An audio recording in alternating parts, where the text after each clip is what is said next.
बिस्मिल्लाहिर्रहमानिर्रहीम। Dear students, अस्सलाम वालेकुम। बच्चों, जैसा कि आपको आइडिया है कि हम अपने वन शॉट लेक्चर्स की तरफ जो है ना वो रवा दवा हैं और हमने फिजिकल केमिस्ट्री को स्टार्ट किया हुआ है, जिसमें आपने देखा कि मैंने आपको पहले 3 यूनिट्स जो हैं वो फंडामेंटल कॉन्सेप्ट्स ऑफ केमिस्ट्री, उसके बाद हमने एटॉमिक स्ट्रक्चर, उसके बाद हमने गैसेस पढ़ा। और अब बेटे हमारा नेक्स्ट जो हमारा चैप्टर है, यूनिट है, that is liquids and solids. ठीक है बेटे। अच्छा बेटे, जैसे आपने प्रीवियस देखे, वन शॉट देखे, उन सब में आपने देखा कि साथ साथ एमसीक्यूज और साथ साथ सारा डाटा आपसे डिस्कस किया जा रहा है। कोई भी डाटा मिस नहीं होगा। आपने जैसे आपने पिछले चैप्टर्स के लेक्चर बड़े जो है ना वो फोकस करते हुए लिए, इनको भी आपने बिल्कुल फोकस होकर रहना है। अच्छा बेटे, आप जानते हैं कि लिक्विड एंड सॉलिड्स के अंदर मोस्टली मेमोरी बेस्ड डाटा है, तो मैंने भी इसके अंदर डाटा इतना रखा है कि आप एटलीस्ट अगर ये स्लाइड्स भी पढ़ लेते हैं तो आपका डाटा सारा कवर हो जाता है। आइए बेटे, पास्ट पेपर एनालिसिस जरा देखते हैं, तो आपको पास्ट पेपर एनालिसिस के अंदर ये नजर आ रहा है कि 120 इससे रिलेटेड क्वेश्चंस ऑलमोस्ट अब तक पूछे जा चुके हैं, और किस कंडक्टिंग बॉडी ने कितनी दफा पूछा आप देख सकते हैं। अच्छा बेटे, अब स्टार्ट करते हैं। सबसे पहले हमने याद है कि आपको मैंने गैसेस वाले चैप्टर में भी आपको लिक्विड सॉलिड और गैसेस की प्रॉपर्टीज का कंपैरिजन करवाया था। यहाँ कुछ KMT kinetic molecular theory of liquid से रिलेटेड कुछ बातें हैं। यहाँ मैंने बेटे एक बॉक्स के अंदर समराइज कर दिए प्रॉपर्टी, इसकी डिस्क्रिप्शन और ये इनके रीजन, उसी बात के रीजन। जैसे बेटे आपको तो लिक्विड्स के शेप और वॉल्यूम की बात की जाए तो इनका डेफिनेट वॉल्यूम होता है, लेकिन इनकी डेफिनेट शेप नहीं होती, क्योंकि ये क्या करते रहते हैं, फ्लो करते रहते हैं। तो मैंने ये कहा कि भाई बेसिकली ये शेप ऑफ कंटेनर अडॉप्ट कर लेते हैं, इसलिए अगर ये शेप ऑफ कंटेनर अडॉप्ट कर लेते हैं तो लिहाजा इसलिए इनकी अपनी वो शेप नहीं होती, बट इनका डेफिनेट वॉल्यूम होता है। बेटे कॉम्पोजिशन की बात की जाए तो ये made up of basic building blocks, ये छोटे छोटे बिल्डिंग ब्लॉक से मिलकर हमारा लिक्विड बन रहा होता है। यानी आपको पता है वो बिल्डिंग ब्लॉक्स क्या हो सकते हैं, मॉलिक्यूल, छोटे छोटे मॉलिक्यूल मिलके बहुत सारा लिक्विड बनता है। बट इस तरीके से एक्सिस्टेंस एंड फोर्सेस की बात की जाए तो लिक्विड जो है ना ये डिस्टिंक्ट स्टेट ऑफ मैटर है, और ये किसके ऊपर जो है वो बेस्ड कर रही होती है, state of matter based on particle interaction, के पार्टिकल के इंटरेक्शंस कैसे हैं। जैसे आपको पता है बेटे कि हमारे जो लिक्विड्स होते हैं, लिक्विड्स के अंदर इंटरमॉलिक्यूलर फोर्सेस होती हैं, तो intermolecular forces stronger then in gases but weaker in solids. तो बिकॉज ऑफ ये इंटरमॉलिक्यूलर फोर्स ही है जो लिक्विड स्टेट को बाकी स्टेट से डिस्टिंक्ट कर रही होती है, और यही intermolecular force solid liquid gas को भी डिस्टिंक्ट करती है। बेटे पार्टिकल स्पेसिस की बात की जाए तो इनमें क्या होता है कि पार्टिकल्स पैक्ड होते हैं क्वाइटली क्लोज टुगेदर, लेकिन बेटे यहां मैंने एक छोटा सा पॉइंट लिखा है, जिसकी रीजन लिखी है कि यहां पर there is a very little और negligible empty space between the molecule, यानी कि गैस के कंपैरिजन में यहां स्पेसेस कम होती हैं, और सॉलिड्स में ना होने के बराबर बहुत ज्यादा क्लोजली पैक्ड होते हैं, और गैसेस के दरमियान बहुत ज्यादा स्पेसेस होती हैं, because of again the point वो इसी तरफ आ जाएगा, that is related to intermolecular force. बेटे मॉलिक्यूलर मोशन की बात की तो ये हमारे कांस्टेंट मोशन कर रहे होते हैं, और बेटे यहां लिखा है मूवमेंट इज रिस्ट्रिक्टेड। मॉलिक्यूल्स क्या करते रहते हैं बेटे, एक्चुअली स्लिप होते रहते हैं। तो वो मॉलिक्यूल्स के स्लिप होने की वजह से क्या कौन सा मोशन कर रहे होते हैं, दे मूव रैंडमली। तो बिकॉज ऑफ कॉन्टिन्यूसली मोशन में रहने की वजह के मॉलिक्यूल्स स्लिप होते रहते हैं। ठीक है, ओके बेटे, ये देखिए डिफ्यूजन, आपको पता है लिक्विड्स के अंदर डिफ्यूजन बहुत ज्यादा लो होती है, और मैंने रीजन लिखा है कि हमारे जो लिक्विड्स होते हैं वो डेंसली पैक्ड होते हैं, जिसकी वजह से क्या होता है कि कुछ यहाँ पर इफेक्टिव कोलिजन्स होती हैं मूवमेंट कराने के लिए, जिसकी वजह से हमारे जो मॉलिक्यूल्स होते हैं वो क्या शो करते हैं, डिफ्यूजन शो करते हैं। बट एक्सपेंशन की बात की जाए तो यहाँ volume increase when the liquid is heated, volume increase करता है कि जब आप क्या करते हैं, लिक्विड को हीट करते हैं। बट यहाँ पे क्या होता है, बेसिकली जब आप टेम्परेचर बढ़ाते हैं तो इंटरमॉलिक्यूलर फोर्स जो है वो वीक हो जाती है और काइनेटिक एनर्जी बढ़ जाती है, जिसकी वजह से हमारे जो लिक्विड के मॉलिक्यूल है वो क्या करते हैं बेटे, एक्सपेंशन शो करते हैं। बट एक्सपेंशन हमने दो तरह की देखी होगी, एक अपेरेंट एक्सपेंशन होती है और एक हमारे पास कौन सी होती है, एब्सोल्यूट एक्सपेंशन होती है। बेटे ऐसी एक्सपेंशन जिसमें क्या होता है कि the observe rise in liquid level beyond the original level, कि जिसमें क्या होता है कि जब आप हीट करते हैं, जिस भी बर्तन में आपके पास जो है ना वो लिक्विड मौजूद होता है, तो बेटे उसमें क्या होता है कि आपके पास ना लिक्विड एक्सपैंड कर रहा होता है, लेकिन आपको ये पता होना चाहिए कि जब आप हीट करते हैं तो बेटे इसके साथ साथ ना एक एब्सोल्यूट एक्सपेंशन भी होती है, जिसमें क्या होता है कि हमारा जो ये सिस्टम है ना, सिस्टम ये भी थोड़ा का क्या होता है, थोड़ा सा एक्सपैंड होता है, जिससे क्या होता है हमारे लिक्विड का वॉल्यूम क्या हो जाता है, कम हो जाता है। तो this is called absolute expansion. ठीक है, और ये देखो ये total actual expansion of the liquid होती है, जिसमें क्या होती है अपीरेंट और हम जो है वो एक्सपेंशन ऑफ कंटेनर, दोनों का सम लेके हम लोग एब्सोल्यूट एक्सपेंशन बताते हैं। बेटे कंप्रेशन की बात की जाए तो हम अपने लिक्विड्स को ये प्रैक्टिकली इनकॉम्प्रेसिबल होते हैं। बेटे जैसे आपको पता है कि आप गैसेस के ऊपर ना, आप गैसेस के ऊपर प्रेशर को इंक्रीज करते हैं, तो बेटे वहां पे वॉल्यूम, जितने टाइम प्रेशर बढ़ाओगे उतने टाइम वॉल्यूम रिड्यूस हो जाता है। ऑलमोस्ट पीटीबी की एफटीबी की बुक में लिखा है कि 50% रिड्यूस हो जाते हैं। लेकिन जब आप अपने किसी भी, अगर आप अपने क्या करते हैं जी लिक्विड की बात करते हैं, तो बेटे लिक्विड पे अगर आप लोगों ने जो है ना वो प्रेशर इंक्रीज किया, 50 टाइम प्रेशर इंक्रीज किया, तो बेटे वहां पे क्या होगा, वहां पे इतना इतना वॉल्यूम में जो है ना वो डिक्रीज आएगा, 0.0045% रिड्यूस होगा। ठीक है, तो इसका मतलब है इनके ऊपर कंप्रेशन का कोई असर नहीं होता, प्रेशर जब आप इंक्रीज करते हैं कोई फर्क नहीं पड़ता। बेटे ये क्यों नहीं पड़ता, मैंने कहा क्योंकि मॉलिक्यूल ऑलरेडी क्या होते हैं, क्लोज इन कांटेक्ट होते हैं, एम्प्टी स्पेसेस होती हैं, जिसकी वजह से कंप्रेशन इनमें बहुत कम ऑब्जर्व की जाती है। बेटे intermolecular forces versus intramolecular force, intermolecular force versus intramolecular force, देखिए क्या डिफरेंस मैंने आपके सामने लिख दिया। इंटरमॉलिक्यूलर फोर्स, बेटे द वर्ड इंटर का मतलब होता है ऐसी फोर्स जो बिटवीन द मॉलिक्यूल्स होती है, और बेटे इंट्रामॉलिक्यूलर फोर्स जो क्या होती है, बिटवीन द एटम्स, जो एटम्स के दरमियान होंगी, उसको हम लोग क्या कहेंगे, इंट्रामॉलिक्यूलर फोर्स। बेटे याद रखिएगा हमारी इंटरमॉलिक्यूलर फोर्स का दूसरा नाम we are also called secondary forces भी कहते हैं इसको, जबकि हमारी इंट्रामॉलिक्यूलर फोर्स ये हमारे फिजिकल बॉन्ड्स होते हैं। बेटे इंट्रामॉलिक्यूलर फोर्स का आपको आइडिया होना चाहिए, जो कि हमारे पास जो कोवेलेंट बॉन्ड, आयोनिक बॉन्ड और जो हमने कोऑर्डिनेट कोवेलेंट बॉन्ड पढ़े हुए हैं। ठीक है, अच्छा बेटे नेक्स्ट जो हमारी इंटरमॉलिक्यूलर फोर्सेस होती है, मैंने लिखा है nothing to do with valence electron. बेटे इंटरमॉलिक्यूलर फोर्सेस में वैलेंस इलेक्ट्रॉन पार्टिसिपेट नहीं कर रहे होते। ठीक है, यहां पे बेसिकली जो एक मॉलिक्यूल होते हैं, उस मॉलिक्यूल के जो एटम्स होते हैं उनके ऊपर पोलैरिटी आ जाती है because of the electronegativity difference. अब इलेक्ट्रोनेगेटिविटी डिफरेंस की वजह से वहां पोलैरिटी आती है, तो उनके पोल्स दूसरे मॉलिक्यूल के पोल्स की तरफ क्या होते हैं, अट्रैक्ट होते हैं, जबकि ये स्ट्रॉन्गर होती है क्योंकि यहाँ पे वैलेंस इलेक्ट्रॉन क्या होते हैं, बॉन्ड फॉर्मेशन में इन्वॉल्व होते हैं। जैसे आपको पता है कि HCl में हमारे पास कोवेलेंट बॉन्ड होता है, हाइड्रोजन और क्लोरीन अपना इलेक्ट्रॉन शेयर करके बॉन्ड बनाते हैं।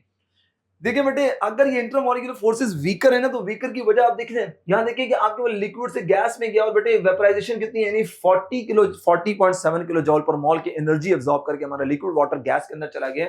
जबकि यहां पर क्या कि अगर आपने लिक्विड वाटर को ब्रेक डाउन करना है, हाइड्रोजन गैस और ऑक्सीजन गैस, तो आप देख सकते हैं बेटे 930 या 934 किलो जॉल पर मोल की एनर्जी रिक्वायर्ड है। भाई why, because it is a stronger force. भाई why it is stronger force, because यहां पे बॉन्ड फॉर्मेशन हुई है, उस बॉन्ड फॉर्मेशन की वजह से ये एक स्ट्रॉन्गर फोर्स है। वेयर एज यहां पे कम क्यों एनर्जी रिक्वायर्ड हुई है, बिकॉज कि आपको पता है कि यहां पे क्या है, वीक इंटरमॉलिक्यूलर फोर्स होती है, जिसको ब्रेक करना हमारे लिए आसान होती है।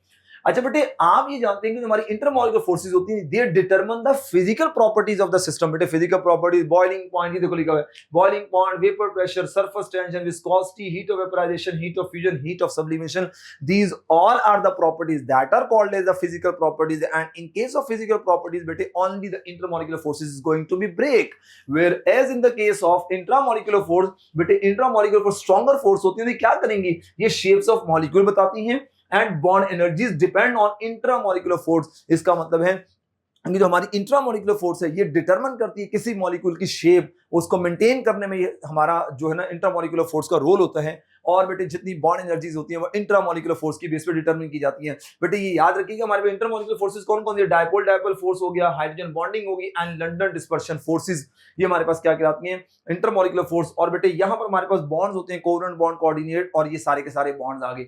अच्छा बेटे यहाँ पर आपको एक बात बतानी थी कि पीटीबी ने लिस्ट किया 4 types of intermolecular, dipole dipole force, ion dipole force, dipole induced dipole force and instantaneous dipole force. बेटे यहां मैं एक पॉइंट कहना चाहता हूं आपसे, अगर एग्जामिनर आपसे पूछे ना कि हमारे पास वैंडर वॉल फोर्सेस कौन सी है, तो बेटे वैंडर वॉल फोर्सेस आपके पास कौन सी होंगी, वैंडर वॉल फोर्सेस हम लोग कहते हैं ऐसी फोर्सेस को जो कि हमारे पास क्या होती हैं, वीक इंटरमॉलिक्यूलर फोर्सेस होंगी ना, हम उनको वैंडर वॉल फोर्सेस कहेंगे। बेटे वो कौन कौन सी हैं, बेटे वो डायपोल डायपोल फोर्स, वो डायपोल इंड्यूस्ड डायपोल फोर्स, वो लंडन डिस्पर्शन फोर्स, एंड बेटे वहां पे एक और आ जाएगी दैट इज हाइड्रोजन बॉन्डिंग। तो बेटे these are called as a weak intermolecular force, जिनको वैंडर वॉल फोर्स कहेंगे। बेटे नॉन वैंडर वॉल फोर्स किसको कहते हैं, नॉन वैंडर वॉल फोर्स उसको कहा जाता है जिसमें बेटे मॉलिक्यूल नहीं होते, बल्कि जैसे आपके पास आयन डायपोल फोर्स, जिसमें क्या होगा बेटे, एक आयन होगा और प्लस आपके पास एक मॉलिक्यूल होगा, पोलर मॉलिक्यूल होगा। ठीक है बच्चों, ये बात आप लोगों ने याद रखनी है।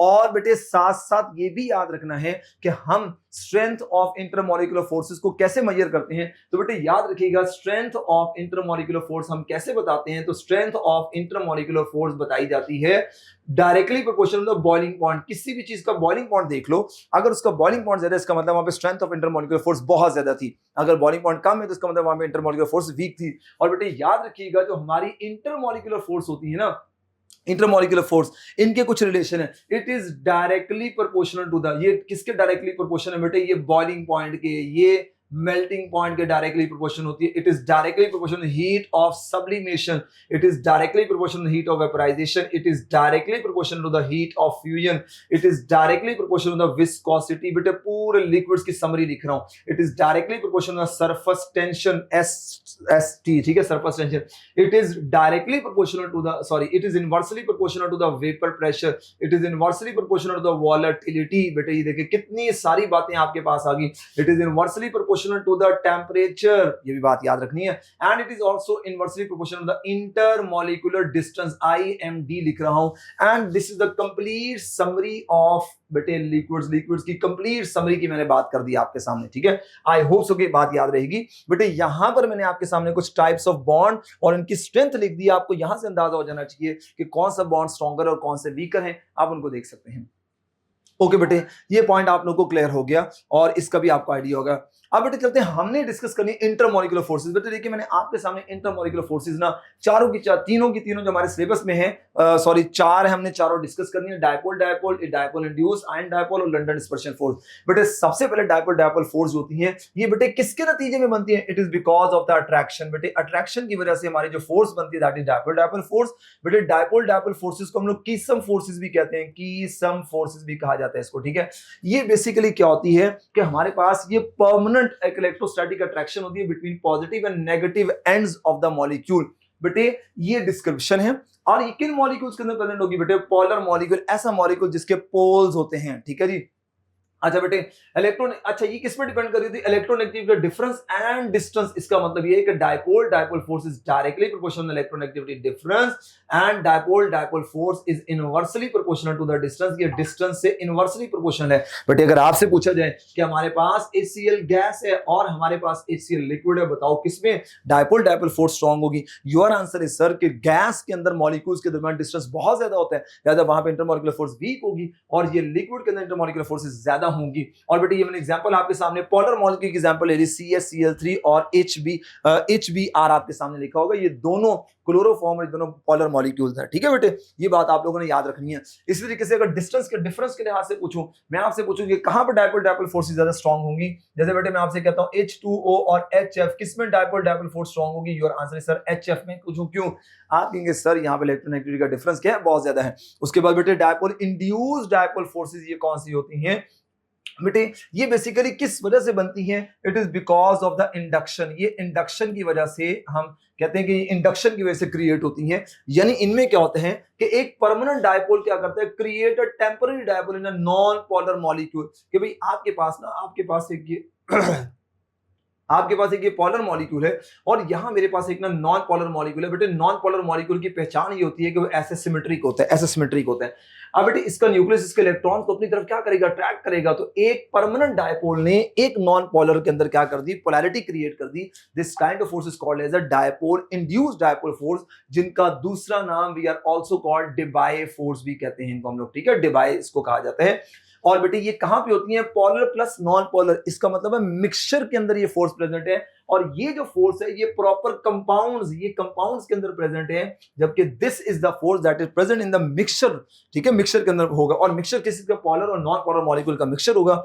और बेटे किस पे डिपेंड करती है? तो बेटे याद रखिए dipole induced dipole is directly proportional electronegativity difference किसके लिए? For polar molecule. Polar molecule के लिए इलेक्ट्रोनेगेटिविटी डिफरेंस पे डिपेंड कर रही होंगी। और बेटे दूसरी बात, dipole induced dipole with directly proportional size. बेटे साइज किसका देखना है? नॉन पोलर मॉलिक्यूल का। मैं इस बात को आपको समझाता हूं ताकि आपको आइडिया हो जाए। बेटे मिसाल के तौर पे अगर आपसे कहा जाए कि H2O और हीलियम है और आपको यहां कहा जाए H2O और नियॉन है, पहली बात ये कि क्या यहां ये प्रेजेंट होंगी? Your answer is yes. कैसे पता चला आपको? Because water is a polar and noble gas is a non polar. तो बेटे इन दोनों में से किस पेयर में ये फोर्सेस ज्यादा स्ट्रांग होंगी? तो हम ये कहेंगे, आप ये देखिए मैंने दोनों तरफ पोलर मॉलिक्यूल सेम कर दिया। इसका मतलब ये वाली बात आउट होगी। आपने साइज देखना नॉन पोलर का, तो बेटे इसका मतलब नियॉन और H2O में ये डायपोल इंड्यूस्ड डायपोल फोर्स क्या होगी? स्ट्रांग होगी। तो एग्जामिनर आप कैसे क्वेश्चन कर सकता है? या ऐसे एक ये तरीका कार है, या ये दे सकता है कि आपको पेयर बना के पूछ दे किसके अंदर प्रेजेंट है और किसके अंदर नहीं है। ओके बेटे, आयन डायपोल फोर्सेस की बात की जाए तो ये बेसिकली एक आयन और एक पोलर मॉलिक्यूल के दरमियान क्या होती है, एक इलेक्ट्रोस्टैटिक अट्रैक्शन होती है। आयन जैसे जितने भी सॉल्ट्स होते हैं बेटे ये वाटर के अंदर सॉल्युबल होते हैं because of the ion dipole force की वजह से सॉल्युबल होते हैं। तो बेटे इसमें एक आयन और एक पोलर मॉलिक्यूल होगा और यहां पर बेटे बेसिकली चार्ज और सॉल्वेंट की पोलैरिटी देखी जाती है। जैसे आपको पता है कि हमारा वाटर NaCl को डिसॉल्व कर लेता है बिकॉज NaCl इज हमारा वाटर जो है उसकी पोलैरिटी बहुत ज्यादा, उसकी डाई इलेक्ट्रिक कांस्टेंट हम कहते हैं, डाई इलेक्ट्रिक कांस्टेंट जो है वो उसका बहुत ज्यादा होता है because of its high polarity. तो बेटे वो क्या करते हैं बेसिकली, वो NaCl के मॉलिक्यूल्स के आयंस को क्या कर सकता है, सेपरेट कर सकता है। ठीक है, तो उसको हम लोग कहते हैं डाइलेक्ट्रिक कांस्टेंट। और बेटे NaCl का वाटर के अंदर डिसॉल्व हो जाना। बेटे लंदन डिस्पर्शन फोर्स ये बड़ी शॉर्ट लिव होती हैं और बेटे ये जो लंदन डिस्पर्शन फोर्सेस है किस वजह से बनती हैं, बिकॉज ऑफ द रिपल्शन। ये रिपल्शन की वजह से बनती है कि आपके पास दो सिमेट्रिकल मॉलिक्यूल होते हैं, आपके पास एक मॉलिक्यूल ये है, एक मॉलिक्यूल ये है, बेटे दोनों सिमेट्रिक हैं। अब ये दोनों क्या कर रहे हैं, दोनों बॉन्ड बनाने के लिए पास आ रहे हैं। जब ये पास आएंगे इनके दरमियान बड़ी जोर से रिपल्शन होगी और जब रिपल्शन होगी तो बेटे क्या करेंगे, ऐसे अपने आप को क्या कर लेंगे, ये ऐसे अपने आप को अनसिमेट्रिक हो जाएंगे। सारी इलेक्ट्रॉन डेंसिटी एक तरफ, न्यूक्लियस एक तरफ, और ये इलेक्ट्रॉन डेंसिटी इधर और न्यूक्लियस यहां चला जाएगा। इनके दरमियान टेम्पररी डायपोल बन जाएगा। अब इनके आगे एक और ऐसा मॉलिक्यूल आएगा नॉन पोलर, ये उसको भी क्या कर देंगे, पोलराइज करके और बेटे यहां पे डायपोल क्रिएट करना स्टार्ट कर देंगे। बेटे याद रखिएगा हमारा ऑल काइंड ऑफ मॉलिक्यूल्स के अंदर हमारी लंदन डिस्पर्शन फोर्स प्रेजेंट होती है, बट सिग्निफिकेंटली ये किस में प्रेजेंट होती है, नॉन पोलर मॉलिक्यूल्स के अंदर। बेटे याद रखिएगा ये शॉर्ट लिव फोर्सेस होती हैं, ये लो टेम्परेचर पर ज्यादा प्रोमिनेंट होती हैं और दूसरी बात है कि हर तरह के मॉलिक्यूल में प्रेजेंट होती है। बेटे ये याद रखिएगा size and number of atoms and surface area पे डिपेंड कर रही होती है। बेटे अगर एग्जामिनर आपसे कहते हैं जी मुझे ये बताएं कि आपके पास नियॉन और जीनॉन किसमें ये लंदन डिस्पर्शन फोर्स ज्यादा होगी, तो हम कहेंगे लंदन डिस्पर्शन फोर्स इसमें ज्यादा है। इसका मतलब London dispersion force directly proportional size आ गया। अगर बेटे आपसे कहा जाए कि आपके पास एक ये चेन है, 5 कार्बन की ये चेन है, राइट, और एक आपके पास बेटे क्या है, यहां पर ये 3 कार्बन की चेन है। एग्जामिनर पूछे भाई बताओ किस में लंदन डिस्पर्शन फोर्सेस ज्यादा हैं, तो बेटे याद रखिएगा जिसके नंबर ऑफ एटम्स ज्यादा होंगे London dispersion force is directly proportional number of atoms. ये नंबर ऑफ एटम्स के डायरेक्टली प्रोपोर्शन है, या आप यूं कह सकते हैं कि यहां चेन लेंथ ज्यादा है, तो बेटे इसलिए क्या है, ये हमारा इसके अंदर लंदन डिस्पर्शन फोर्सेस ज्यादा हैं। लेकिन अगर एग्जामिनर आपसे पूछे बेटे आपके पास एक ये मॉलिक्यूल है और आपके पास एक ये मॉलिक्यूल है, तो बेटे अब अगर आपसे पूछे तो बताओ किस में लंदन डिस्पर्शन फोर्सेस ज्यादा हैं, तो याद रखिएगा London dispersion force directly proportional to the surface area and surface area is inversely proportional to the branching. बेटे जितनी ब्रांचिंग ज्यादा होगी सरफेस एरिया कम होगा, सरफेस एरिया कम होगा तो लंदन डिस्पर्शन फोर्सेस भी क्या होंगी, कम हो जाएंगी। बेटे ब्रांच आने से सरफेस एरिया कम हो जाते हैं और अगर ब्रांच नहीं तो फिर सरफेस एरिया क्या होता है, बहुत ज्यादा होता है। तो बेटे ये मॉलिक्यूल ना बड़े रॉड लाइक लंबे लंबे मॉलिक्यूल होते हैं और वो मॉलिक्यूल क्या होते हैं, ऐसे रेगुलर कॉइल की तरह रेगुलर हो जाते हैं, कॉइलिंग हो जाती है, जिससे सरफेस एरिया कम होता है, यहाँ सरफेस एरिया ज्यादा, तो यहाँ लंदन डिस्पर्शन फोर्सेस क्या होंगी, ज्यादा होंगी। आइए बेटे next that is hydrogen bonding. बेटे वेरी इंपॉर्टेंट टॉपिक। बेटे हाइड्रोजन बॉन्डिंग को हम लोग ब्रिज बॉन्ड भी कहते हैं बिकॉज ब्रिज का मतलब होता है दो कॉर्नर्स को जोड़ना। जैसे आपको तो एक नहर के ऊपर भी हम ब्रिज लगाते हैं इस एरिया को उस एरिया से जोड़ने के लिए, तो यहां पर जो हमारा ब्रिज बॉन्डिंग को कहा जाता है बिकॉज ये मॉलिक्यूल को जोड़ता है, राइट। अच्छा बेटे हाइड्रोजन बॉन्डिंग की इलेक्ट्रोस्टैटिक अट्रैक्शन होती है जो कि हाईली इलेक्ट्रोनेगेटिव एटम और partially positively charge hydrogen atom के दरमियान ये जो है ना जो है ना वो बॉन्डिंग होती है। बेटे इसके लिए आपको ये पता होना चाहिए कि आपको पता है कि यहाँ एक छोटी सी बात है कि H का जब भी बॉन्ड बना होगा फॉन के साथ, फ्लोरीन ऑक्सीजन और नाइट्रोजन के साथ बॉन्ड बना होगा, तो ये हमारी कहलाएगी हाइड्रोजन बॉन्डिंग। वहां पे हाइड्रोजन बॉन्डिंग होगी। और बेटे कहां ये जाते हैं कि यहाँ पे एंड रेयरली, बेटे रेयरली ये कहां पे प्रेजेंट होती है, रेयरली प्रेजेंट इन क्लोरीन। बेटे क्लोरीन जो है ना वो हमारा in case of organic compound में जैसे क्लोरोफॉर्म और एसीटोन जब आपस में मिलेंगे तो वहां पे कौन सी बॉन्डिंग प्रेजेंट होगी, हाइड्रोजन बॉन्डिंग प्रेजेंट होगी, ठीक है। अच्छा बेटे ये प्राइमरली इनके अंदर होती है, मोर इलेक्ट्रोनेगेटिव एटम्स के अंदर ये मैं बता चुका हूं। ये एक special type of dipole interaction होता है, बड़ी स्ट्रॉन्ग ये डायपोल फोर्स होती है। और बेटे इसकी जो 20 टाइम्स इसकी स्ट्रेंथ लेस होती है than that of covalent bond, 20 time इसकी स्ट्रेंथ कम होती है। बेटे जब भी स्ट्रेंथ की बात की जाए ना तो जिसकी स्ट्रेंथ ज्यादा होती है इसको ऊपर रख लो, जिसकी स्ट्रेंथ कम होती है इसको नीचे रख लो। जब भी आप लोगों ने चीजों को कंपेयर करना होता है ना, स्ट्रॉन्गर को ऊपर और वीकर को नीचे। जैसे बेटे देखो कोवलेंट बॉन्ड है और डिवाइडेड बाय आपके पास ना हाइड्रोजन बॉन्ड है, ठीक है। सपोज करें जी आपको मैं कहता हूँ कोवलेंट बॉन्ड की स्ट्रेंथ जो है ना वो 400 है और हाइड्रोजन बॉन्ड की स्ट्रेंथ जो है ना यहाँ पे 20 है। तो बेटे आप इसको सॉल्व कर लोगे तो आपको आइडिया आ जाएगा कि भाई यहाँ पर कोवलेंट बॉन्ड जो है वो 20 टाइम्स स्ट्रॉन्गर होगा as compare to hydrogen bond. बेटे strength is about 5 to 10% of strength of covalent bond. इसकी जो हाइड्रोजन बॉन्ड होती है इसकी स्ट्रेंथ 5 to 10% होती है according to the covalent bond. तो बेटे परसेंटेज कैसे निकालोगे, उसको उल्टा कर दो। आप कैसे निकालोगे बेटे, आपको तो हाइड्रोजन बॉन्ड की स्ट्रेंथ ऊपर, कोवलेंट बॉन्ड की स्ट्रेंथ नीचे, मल्टीप्लाई किससे कर लो, आप लोग 100 से कर लो। इन्हीं वैल्यूज को पुट कर लो आप, इन्हीं वैल्यूज को पुट करके कैसे निकालोगे हाइड्रोजन बॉन्ड की स्ट्रेंथ 20, ये आ जाएगा 400, मल्टीप्लाई 100 कर लो, ये आ जाएगा 1/20, 1/20 को मल्टीप्लाई बाय 100 करो तो ये आपके पास आ जाएगा 0.05 और इसको 100 से मल्टीप्लाई करो तो बेटे आपके पास क्या आ जाएगा 5% आ जाएगा। तो इसकी 5% स्ट्रेंथ होती है। और बेटे यहां पर हाइड्रोजन बॉन्ड की ब्रेक के वाले से कि इतनी एनर्जी रिक्वायर्ड होती है, बीटीबी ने ये बात कही है, जबकि कोवलेंट बॉन्ड को ब्रेक करने के देखो ये एनर्जी रिक्वायर्ड है। तो बेटे आप क्या कर सकते हैं, इनको लेके आप कोवलेंट बॉन्ड हाइड्रोजन बॉन्ड की स्ट्रेंथ को बता सकते हैं। बेटे इनको डॉटेड लाइन से इंडिकेट किए जाते हैं। और hydrogen bond are directional, can form long chain और नेटवर्क। यस बेटे ये डायरेक्शनल, जैसे आपको पता है कि नो डाउट ये हाइड्रोजन बॉन्ड नहीं होता, लेकिन इसकी प्रॉपर्टीज बॉन्ड वाली होती है। जैसे बेटे आपने देखा था डायमर बनते हैं, आप लोगों ने ऑर्गेनिक केमिस्ट्री के अंदर डायमर पढ़ा था, तो देखो डायमर प्रॉपर उसका एक स्ट्रक्चर होता है। तो बिकॉज के इसकी डायरेक्शन होने की वजह से ये स्ट्रक्चर्स को भी हेल्प सपोर्ट कर रहा होता है, ठीक है, डायमराइजेशन जिसे आप कहते हैं मॉलिक्यूल्स के अंदर। उसके बाद बेटे ये कुछ कंडीशंस होती हैं हमारे पास कि कहां पे हाइड्रोजन बॉन्डिंग होगी। दिस इज वेरी इंपॉर्टेंट है कि कहां पे हाइड्रोजन बॉन्डिंग होगी, कहां पे नहीं होगी। सबसे पहले याद रखिएगा यहाँ H नहीं होना चाहिए, पार्शियल पॉजिटिव H होना चाहिए, हाईली इलेक्ट्रोनेगेटिव एटम होना चाहिए, उनका साइज स्मॉल होना चाहिए, उनके पास क्या होना चाहिए, लोन पेयर होना चाहिए। जैसे बेटे आप जानते हैं कि जैसे मैं आपके सामने लेता हूँ H2O, मैं आपके सामने लेता हूँ NH3, मैं आपके सामने लेता हूँ HF और मैं HCl ले लेता हूँ। क्या देखो ये क्या ये वाला मॉलिक्यूल सारी कंडीशन को फॉलो कर रहे हैं। देखो ये पार्शियल पॉजिटिव हाइड्रोजन है, ये पार्शियल नेगेटिव, इसका मतलब है इसको भी फॉलो कर रहे हैं। क्लोरीन हाई इलेक्ट्रोनेगेटिव भी है, लेकिन chlorine is not smaller in size, लिहाजा ये मॉलिक्यूल यहां से आउट हो जाएगा, हाइड्रोजन बॉन्डिंग नहीं करेगा।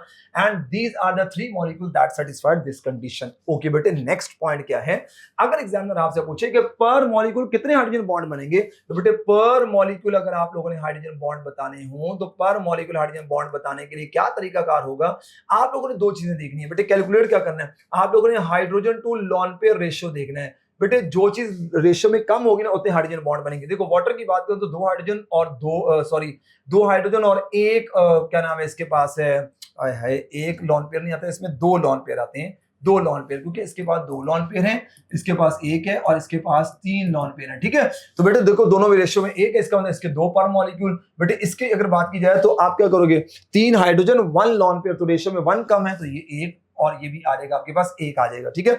ये बेटे कुछ स्ट्रक्चर्स आपको दिए गए हैं, तो बस आप लोगों ने ये बात याद रखनी है। देखो ये वो क्लोरोफॉर्म और एसीटोन वाली बात, अगर ये दोनों इकट्ठे लिए जाए तो हाइड्रोजन बॉन्डिंग है, अगर इनको सेपरेट लिया जाए तो यहाँ पे हाइड्रोजन बॉन्डिंग नहीं बल्कि डायपोल फोर्स होगी।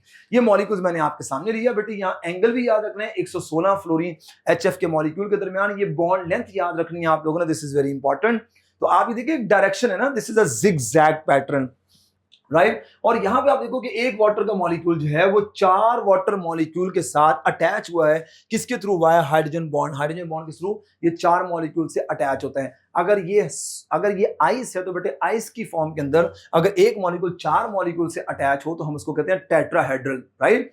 और इसमें आप देख सकते हैं हाइड्रोजन बॉन्ड कहां से बने, 2 ऑक्सीजन की वजह से, 2 H की वजह से यहाँ पे हाइड्रोजन बॉन्ड बने हुए, ठीक है। इस तरीके से ये टेट्राहेड्रल अरेंज होता जाएगा। हम स्ट्रक्चर ऑफ आइस में ये बात देखेंगे कि अरेंज होकर कौन सा स्ट्रक्चर ये अडॉप्ट करेगा। अच्छा बेटे इसके बाद ना कुछ और बातें भी हैं कि हाइड्रोजन बॉन्डिंग की कुछ टाइप्स भी होती हैं। These are called as the types of hydrogen bond. एक होती है इंटरमॉलिक्यूलर हाइड्रोजन बॉन्ड, एक होती है इंट्रामॉलिक्यूलर हाइड्रोजन बॉन्ड। बेटे इंट्रामॉलिक्यूलर इंटरमॉलिक्यूलर क्या है, देखो 2 मॉलिक्यूल्स के दरमियान, अगर मॉलिक्यूल्स के दरमियान है this is called as the intermolecular. और अगर इंट्रा की बात की जाए, देखो ऑर्थो नाइट्रोफिनॉल, आपको स्ट्रक्चर नजर आ रहा है, यहाँ पे एक ही मॉलिक्यूल के अंदर इंटरमॉलिक्यूलर हाइड्रोजन बॉन्ड है। और ये हमारा ऑर्थो हाइड्रोक्सी बेंजल्डिहाइड, इसमें भी इंट्रामॉलिक्यूलर फोर्स है। इसके अलावा कहां पे प्रेजेंट हो सकती है बेटे, डीएनए के मॉलिक्यूल के अंदर, यस बेटे। इसी तरीके से आपके पास एक होता है सैलिसिलिक एसिड, बेटे सैलिसिलिक एसिड के अंदर भी क्या होती है, ये फोर्स प्रेजेंट होती है। इस तरीके से बेटे सेकेंडरी स्ट्रक्चर ऑफ प्रोटीन में भी क्या होती है बेटे, इंट्रामॉलिक्यूलर हाइड्रोजन बॉन्डिंग प्रेजेंट होती है। दिस इज वेरी इंपॉर्टेंट, ठीक है जी। अच्छा, अब बेटे यहाँ पे स्ट्रेंथ ऑफ हाइड्रोजन बॉन्ड की अगर बात की जाए तो strength of hydrogen bond is directly proportional electronegativity का डिफरेंस। अगर आपसे एग्जामिनर पूछे भाई बताओ कि आपके पास किसमें स्ट्रेंथ ऑफ हाइड्रोजन बॉन्ड ज्यादा, तो इलेक्ट्रोनेगेटिव डिफरेंस देख रहे हैं HF H2O और NH3, तो बेटे आपको पता है यहाँ पे डिफरेंस ऑफ इलेक्ट्रोनेगेटिविटी ज्यादा है, HF का हाइड्रोजन बॉन्ड क्या होगा, स्ट्रॉन्गर होगा। जबकि बेटे स्ट्रेंथ ऑफ हाइड्रोजन बॉन्डिंग जो होती है ये किस पे डिपेंड कर रही होती है, ये दो चीजों पे डिपेंड कर रही होती है। किन दो चीजों पे डिपेंड कर रही होती है, number 1 and this is number 2। एक तो बेटे ये डिपेंड कर रही होती है कि आपके पास ना नंबर ऑफ हाइड्रोजन बॉन्ड्स उसने कितने बनाए हैं, एंड दूसरी चीज उसने क्या की है कि उसका पैटर्न ऑफ हाइड्रोजन बॉन्डिंग क्या है। जैसे बेटे पैटर्न ऑफ हाइड्रोजन बॉन्ड आपको पता है, एक होता है 3 डायमेंशनल, जैसे वाटर है उसकी 3 डायमेंशनल पैटर्न है, और एक होता है जिग जैग पैटर्न होता है। तो बेटे आपको पता है कि 3 डायमेंशनल हाइड्रोजन बॉन्डिंग वो ज्यादा एक्सटेंसिव होती है, जबकि हमारा जिग जैग पैटर्न जो है ना वो उस तरीके से नहीं होता। लिहाजा तो अब नंबर ऑफ हाइड्रोजन बॉन्ड की बेस पे अगर बात की तो बेटे वाटर की स्ट्रेंथ ज्यादा होगी एज कम्पेयर टू HF और NH3। तो बेटे ऑर्डर ये होगा, इसमें 2 हाइड्रोजन बॉन्ड इन दोनों ने एक एक बनाया। आप सोच रहे होंगे सर HF दूसरे नंबर पे क्यों आया, HF और NH3 दोनों के दरमियान इक्वल का साइन आना चाहिए, क्यों नहीं आया, बिकॉज कि HF का बॉइलिंग पॉइंट 19 डिग्री सेल्सियस, इसका -13 डिग्री सेल्सियस है। किसके ऊपर, एट स्टैंडर्ड स्टेट बेटे, एट स्टैंडर्ड स्टेट्स के ऊपर अगर बात की जाए तो स्टैंडर्ड स्टेट्स में यानी आप ये कह सकते हैं कि रूम टेम्परेचर पर हमारी अमोनिया जो है वो गैस है, जबकि हमारा HF क्या है, लिक्विड है। लिक्विड के अंदर हाइड्रोजन बॉन्ड की स्ट्रेंथ ज्यादा होती है एज कंपेयर टू गैस। ठीक है बेटे, ये बात भी आप लोगों को आइडिया होगी स्ट्रेंथ ऑफ हाइड्रोजन बॉन्डिंग के लिहाज से। ठीक है जी। अच्छा, इसी तरीके से बेटे अगर हम एक एमसीक्यू मैंने आपके सामने किया कि स्ट्रॉन्गर हाइड्रोजन बॉन्ड कौन सा होगा, बेटे आपके सामने ना एक छोटी सा पहले पॉइंट लिखता हूं। आप लोगों ने एक पैटर्न याद रखें, AH और यहाँ पे बेटे आपके पास है ये B एक मॉलिक्यूल है। बेटे इसको हम लोग कहते हैं hydrogen bond donor, this is called hydrogen bond donor. मैं बताता हूं क्यों कहा मैंने इसको कहेंगे हाइड्रोजन बॉन्ड एक्सेप्टर कहेंगे, हाइड्रोजन बॉन्ड एक्सेप्टर। क्या मतलब है इस बात का, बेटे होता क्या है एक्चुअली कि ये जो A होता है ना ये बहुत इलेक्ट्रोनेगेटिव, हाईली इलेक्ट्रोनेगेटिव होता है। जो चीज हाईली इलेक्ट्रोनेगेटिव होती है वो क्या करती है बेटे, वो सारी इलेक्ट्रॉन डेंसिटी को अपनी तरफ खींच लेगी, H पार्शियल पॉजिटिव हो जाएगा, यानी H चला जाए, दिस इज डोनर। बेटे B इसके पास क्या होता है, it contain lone pairs along electronegativity भी है, इसके पास लोन पेयर ही है। नाउ अब ये चाहेगा कि ये मैं इस H को एक्सेप्ट करूं by sharing lone pair with them, उसके साथ ये शेयर करेगा और इस तरीके से बेटे ये हाइड्रोजन बॉन्ड एक्सेप्टर आएगा। अब बेटे अगर इसमें देखा जाए, आपसे पूछिए किसमें हाइड्रोजन बॉन्ड स्ट्रॉन्गर होगा, तो बेटे सबसे पहले आपने इलेक्ट्रोनेगेटिविटी ऑफ A देखनी है। जहां हाईली इलेक्ट्रोनेगेटिव ज्यादा होगा ना, हाईली इलेक्ट्रोनेगेटिव A होगा, वहां हाइड्रोजन बॉन्ड की स्ट्रेंथ ज्यादा होगी। बेटे देखो ये दोनों ऑप्शन आउट हो गए ना, क्योंकि यहाँ NN आ रहा है। बेटे इन दोनों ऑप्शन में आपको पता है कंपटीशन है, लेकिन यहां पे बी एटम भी आ गया। ए एटम से तो पता चल गया कि भाई आपने याद रखना है कि strength of hydrogen bond is directly proportional electronegativity of A atom, but electronegativity of B atom से क्या होगी, इनवर्स हो जाएगा। तो बेटे इसका मतलब है इन दोनों में होनी तो इसकी जरूरत चाहिए था हाइड्रोजन बॉन्ड स्ट्रॉन्गर, लेकिन साथ बी एटम की से प्रॉब्लम आ गया।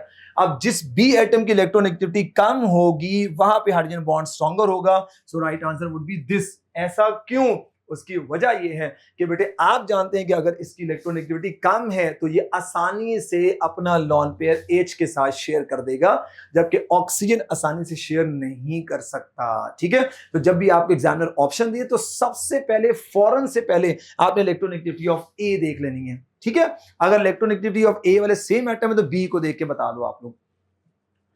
बेटे ये कुछ इसकी एप्लीकेशंस हैं कि एप्लीकेशन में बेटे आपको पता है कि जैसे सबसे पहले सॉल्युबिलिटी, और सॉल्युबिलिटी में आपको पता है कि हमारे पास ना कार्बोक्सिलिक और हमारे अल्कोहल जो होते हैं बेटे वाटर के अंदर सॉल्युबल होते हैं, क्योंकि बिकॉज ऑफ हाइड्रोजन बॉन्डिंग ये सॉल्युबल होते हैं।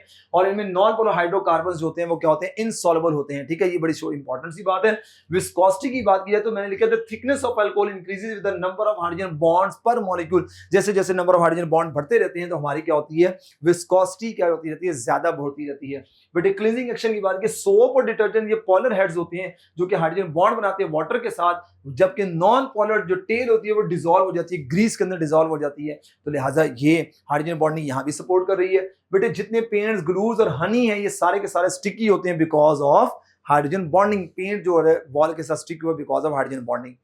इसी तरीके से बेटे बायोलॉजिकल एप्लीकेशन की बात की तो हमारा डीएनए जो होते हैं इसमें हाइड्रोजन बॉन्ड लिंक होते हैं base pairs to hold the double helical together. Approximately 18 to 20 diameter होता है यहाँ पर डीएनए का।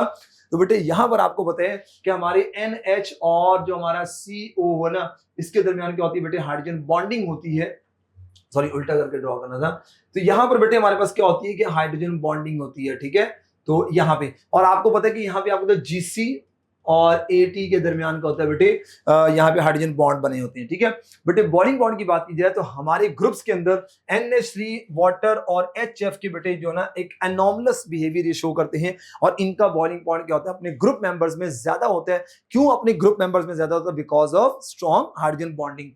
इस तरीके से बेटे स्ट्रक्चर ऑफ आइस की बात की जाए तो बेटे पहली बात याद रखनी है कि हम लोग ना जब स्ट्रक्चर ऑफ आइस की बात करते हैं तो उससे कुछ थोड़ी सी बातें बेटे वो ये है कि आपको पता है कि 4 डिग्री सेल्सियस, और यहाँ आप लोग ले लो 100 डिग्री सेल्सियस, और यहाँ आप लोग ले लो 0 डिग्री सेल्सियस। 4 डिग्री सेल्सियस के ऊपर क्या होता है बेटे, डेंसिटी जो है वो मैक्सिमम होती है और वॉल्यूम क्या होता है बेटे, कम होता है। ये बात याद रखनी है। अब बेटे याद रखिएगा, इसके अलावा आप 100 पे हैं, आप 0 पे हैं, तो बोथ द केसेस बेटे डेंसिटी कम होती है। दोनों केसेस में डेंसिटी कम हो जाती है और वॉल्यूम क्या हो जाता है बेटे, ज्यादा हो जाता है। ये एक हमारी आइस का एनॉमलस बिहेवियर होता है। और बेटे क्यों ऐसा होता है? बिकॉज आप जानते हैं कि बेटे जो हमारी आइस होती है ना, आइस, अगर मैं आइस की बात करूं तो आइस की जो ज्योमेट्री होती है that is geometry is tetrahedral. बेटे टेट्राहेड्रल होती है, जैसे आपको पता ना कि टेट्राहेड्रल जैसे इसका जैसे डायमंड की ज्योमेट्री होती है, तो आइस की geometry same as tetrahedral with like diamond. बेटे इस तरीके से अगर मैं आइस के स्ट्रक्चर की बात करूं तो ये मैंने स्ट्रक्चर की बात की होगी। स्ट्रक्चर की बात की जाए या पैकिंग ऑफ मॉलिक्यूल की बात की जाए तो बेटे वो किसकी तरह होता है, that is related to hexagonal. इसका मतलब ये है कि बेटे स्ट्रक्चर कैसे बनता है, याद रखिएगा, बहुत सारे टेट्राहेड्रल अरेंज होते जाएं तो मेरे पास क्या बनना शुरू हो जाते हैं, हमारे पास हेक्सागोन बनना शुरू हो जाते हैं। जबकि बेटे आइस की क्रिस्टलाइन स्ट्रक्चर की बात की जाए तो क्रिस्टलाइन स्ट्रक्चर जो होता है आइस का, क्रिस्टलाइन स्ट्रक्चर ऑफ आइस का ये कैसा होगा बेटे, याद रखिएगा, अगर इसकी ज्योमेट्री हमारे डायमंड की तरह है तो डायमंड और आइस दोनों का क्रिस्टलाइन स्ट्रक्चर होता है फेस सेंटर्ड क्यूब। ये आपने पढ़ा होगा, आगे आके भी देखोगे आप लोग, ठीक है। और बेटे यहां पर हम क्या करते हैं कि जब ये अरेंज होते हैं तो 9% स्पेसेस क्रिएट हो जाती हैं। मिसाल के तौर पे अगर एग्जामिनर आपसे कहे कि आपके पास लिक्विड वाटर है, उसका वॉल्यूम 100 सेंटीमीटर क्यूब है, तो बेटी आपने बताना है आइस का क्या होगा। तो बेटे इन केस ऑफ आइस वो क्या होगा, हम कहेंगे 109 सेंटीमीटर क्यूब हो जाएगा। आपने क्या करना है, उस 100 सेंटीमीटर क्यूब का 9% लेके ना आप उस वॉल्यूम में उसको ऐड कर दो, ठीक है। जैसे 100 का आपने मेरे ख्याल निकालना तो आता होगा, कैसे निकालते हैं आप लोग, 9% निकालना है बेटे। 100 मल्टीप्लाई बाय 9 डिवाइडेड बाय 100 कर लो, ये कैंसिल हो गया। ये 9 इसमें ऐड करके बता देना, जो भी आपको वो लिक्विड का वॉल्यूम दिया जाए ना उसका 9% निकाल लो और उसके अंदर वो 9 ऐड कर दो, ठीक है बेटे। ये आइसोलेटेड हो गया। इसी तरीके से बेटे एनवायरमेंटल की बात की जाए तो पाइपलाइन डैमेजेस के हवाले से बात की तो कोल्ड रीजन्स के अंदर ना हमारे जो वाटर पाइप्स होते हैं बर्स्ट हो जाते हैं, क्योंकि because of enormous expansion of water below 0 degree Celsius. ये कोल्ड जो है ना कंडीशंस के अंदर होता है। जैसे आपने एक बॉटल ली है पानी की और बेटे आपने उसको फुल फिल कर दी है। अगर आप उसको फुल फिल करके रखोगे ना तो आप देखोगे जब आप बॉटल को खोलोगे ना लिड उसका, वो उसकी आइस उस बॉटल से बाहर आई होगी, ठीक है बेटे। क्लाइमेट की बात की जाए तो water has a high specific heat capacity, moderate coastal climates, water heats and cools slowly compare to land. बेटे क्या मतलब है, आपको पता है कराची जो है ना वो सी बॉडी के पास है, सिब्बी टोटली लैंड है। बेटे वाटर की हाई स्पेसिफिक हीट होती है, यानी कि ये स्लोली हीट को एब्जॉर्ब करता है और स्लोली हीट को क्या करता है, रिलीज करता है। तो कराची के अंदर क्या होता है कि बेटे जब सराउंडिंग से हीट को एब्जॉर्ब कर लेता है वाटर तो उससे स्लोली रिलीज करना, लिहाजा कराची का टेम्परेचर कम होगा। सिब्बी लैंड है, वहां पे वाटर बॉडी नहीं है, अगर लैंड है तो वहां पे इसका मतलब है टेम्परेचर ज्यादा होगा, ठीक है जी बेटे। इस तरीके से एंटी फ्रीजिंग एजेंट्स क्या होते हैं कि आप गाड़ी के अंदर क्या करते हैं, इथाइलिन ग्लाइकोल एक कंपाउंड होता है, उसको वाटर के अंदर मिक्स करके ऐड कर दिया जाता है, ताकि आप क्या करें कि अगर आप बहुत कोल्ड जगह पे चले गए, ठंडी जगहों पे चले गए, तो आपकी जो कार का रेडिएटर है उसमें पानी फ्रीज ना हो जाए। क्यों? क्योंकि इंप्योरिटी ऐड करने से वाटर का बॉइलिंग पॉइंट मजीद कम हो जाता है। और अगर आप बहुत हॉटेस्ट एरिया की तरफ चले गए हैं तो वहां पे आपके रेडिएटर से अगर पानी इवेपोरेट करने से बचाना तो हम इथाइलिन ग्लाइकोल ऐड कर देते हैं। नाउ बेटे इवेपोरेशन आपको पता है कि प्रोसेस होता है इवेपोरेशन के, इसमें conversion of water into vapours होता है। इसमें मॉलिक्यूल्स क्या होते हैं, कॉन्टिन्यूअसली मोशन कर रहे होते हैं। और यहाँ मॉलिक्यूल्स को हम लोगों ने डिवाइड किया होता है कि जो सरफेस के मॉलिक्यूल्स होते हैं ना, सरफेस पे वही मॉलिक्यूल होगा जिसकी क्या होगी, हाई काइनेटिक एनर्जी होती है। और यहाँ जो मॉलिक्यूल अंदर होता है it has low kinetic energy. तो बेटे हाई काइनेटिक एनर्जी के मॉलिक्यूल सरफेस से निकलना शुरू कर देते हैं। So it is a surface phenomena, ठीक है जी। अब बेटे speed of molecule reach the surface and overcome the attractive forces of neighbouring molecule, they escape into vapour phase. बेटे जहां लो काइनेटिक एनर्जी होती है, सरफेस वाले मॉलिक्यूल की ज्यादा काइनेटिक एनर्जी होती है, जिसकी ज्यादा होगी वो विन कर लेगा, निकल जाएगा। ये बेटे एक सरफेस फिनोमेना होता है, बिल्कुल पता है। इवेपोरेशन एक एंडोथर्मिक प्रोसेस होता है, कूलिंग प्रोसेस होता है। Evaporation is the type of vaporisation, और बेटे ये बड़ी इंपॉर्टेंट बात है कि वेपराइजेशन एक जनरल प्रोसेस होता है जिससे मॉलिक्यूल एस्केप करते हैं लिक्विड सरफेस से और boiling liquid entering gas phase से, और boiling liquid entering gas phase. बेटे क्या मतलब है, याद रखिएगा वेपराइजेशन दो तरीके से होती है, एक हमारी इवेपोरेशन भी वेपराइजेशन है, और एक बेटे हमारे पास क्या है, that is related to boiling point. अब बेटा आपको पता है कि इवेपोरेशन में मॉलिक्यूल सरफेस से जाता है ना, और वो रूम टेम्परेचर से जो है ना, रूम टेम्परेचर या बॉइलिंग पॉइंट से बिलो जो आपके वेपराइजेशन होती है ना, दैट इज इवेपोरेशन। और बॉइलिंग पॉइंट पर जो वेपराइजेशन होगी ना, that is vaporisation of at boiling point. ठीक है, तो दो तरीके से हमारी जो है वो वेपराइजेशन होती है। बेटे ये एक स्पॉन्टेनियस प्रोसेस होता है, इसमें एंट्रोपी इंक्रीज कर जाती है। आपको पता है कि रैंडमनेस बढ़ जाती है, गैस में रैंडमनेस ज्यादा होती है, लिक्विड्स में रैंडमनेस कम होती है। और बेटे यहाँ पे एक फिजिकल चेंज आता है, आपको पता है लिक्विड किस में कन्वर्ट हो रहा है, गैस फेज के अंदर कन्वर्ट हो रहा है। अच्छा बेटे अब याद रखिएगा फैक्टर्स जो होते हैं ना, फैक्टर्स वो रेट ऑफ इवेपोरेशन के फैक्टर्स होते हैं, इवेपोरेशन के फैक्टर नहीं होते हैं। रेट ऑफ इवेपोरेशन मैंने कहा किसके directly, yes speed of air जितनी ज्यादा होगी बेटे मॉलिक्यूल तेजी से निकलते जाएंगे, काइनेटिक एनर्जी मॉलिक्यूल्स की जितनी ज्यादा होगी तेजी से निकलेंगे। जितना ज्यादा टेम्परेचर होगा हमारी इवेपोरेशन का रेट उतना ज्यादा होगा, जितना सरफेस एरिया बड़ा होगा रेट ऑफ इवेपोरेशन का होगा उतना ज्यादा होगा। अब बेटे rate of evaporation is inversely proportional. याद रखिएगा जितनी ह्यूमिडिटी बाहर ऑलरेडी बहुत ज्यादा वेपर्स हैं, अगर ऑलरेडी बहुत ज्यादा वेपर्स हैं तो वहां पे इवेपोरेशन कम हो जाएगी। अगर एक्सटर्नल प्रेशर बहुत ज्यादा हो गया तब भी वेपर्स क्या होंगे, कम निकलेंगे। तो इसका मतलब ये है कि बेटे एक्सटर्नल प्रेशर के लिहाज से आपने देखना है कि कहां पे एक्सटर्नल प्रेशर कम है, जहां एक्सटर्नल प्रेशर कम होगा वहां पे रेट ऑफ इवेपोरेशन क्या होगी, उतनी ज्यादा होगी। और बेटे बॉइलिंग पॉइंट, जितना किसी चीज का बॉइलिंग पॉइंट ज्यादा होता है इसका मतलब उसके मॉलिक्यूल्स को निकालने के लिए आपको लॉट ऑफ एनर्जीज रिक्वायर्ड। इस तरीके से डेंसिटी ऑफ लिक्विड की बात की जाए, जितना डेंसर लिक्विड होता है वो उनके मॉलिक्यूल आपस में बड़े क्लोजली पैक्ड होते हैं, स्ट्रॉन्ग इंटरमॉलिक्यूलर फोर्स होती है, वो जल्दी इवेपोरेट नहीं करेंगे। और बेटे जितनी इंटरमॉलिक्यूलर फोर्सेस की स्ट्रेंथ ज्यादा होगी वहां पे रेट ऑफ इवेपोरेशन कम हो जाएगा। किन चीजों पे रेट ऑफ इवेपोरेशन डिपेंड नहीं करता, अमाउंट, वॉल्यूम, मास। क्यों? Because rate of evaporation is a surface phenomena.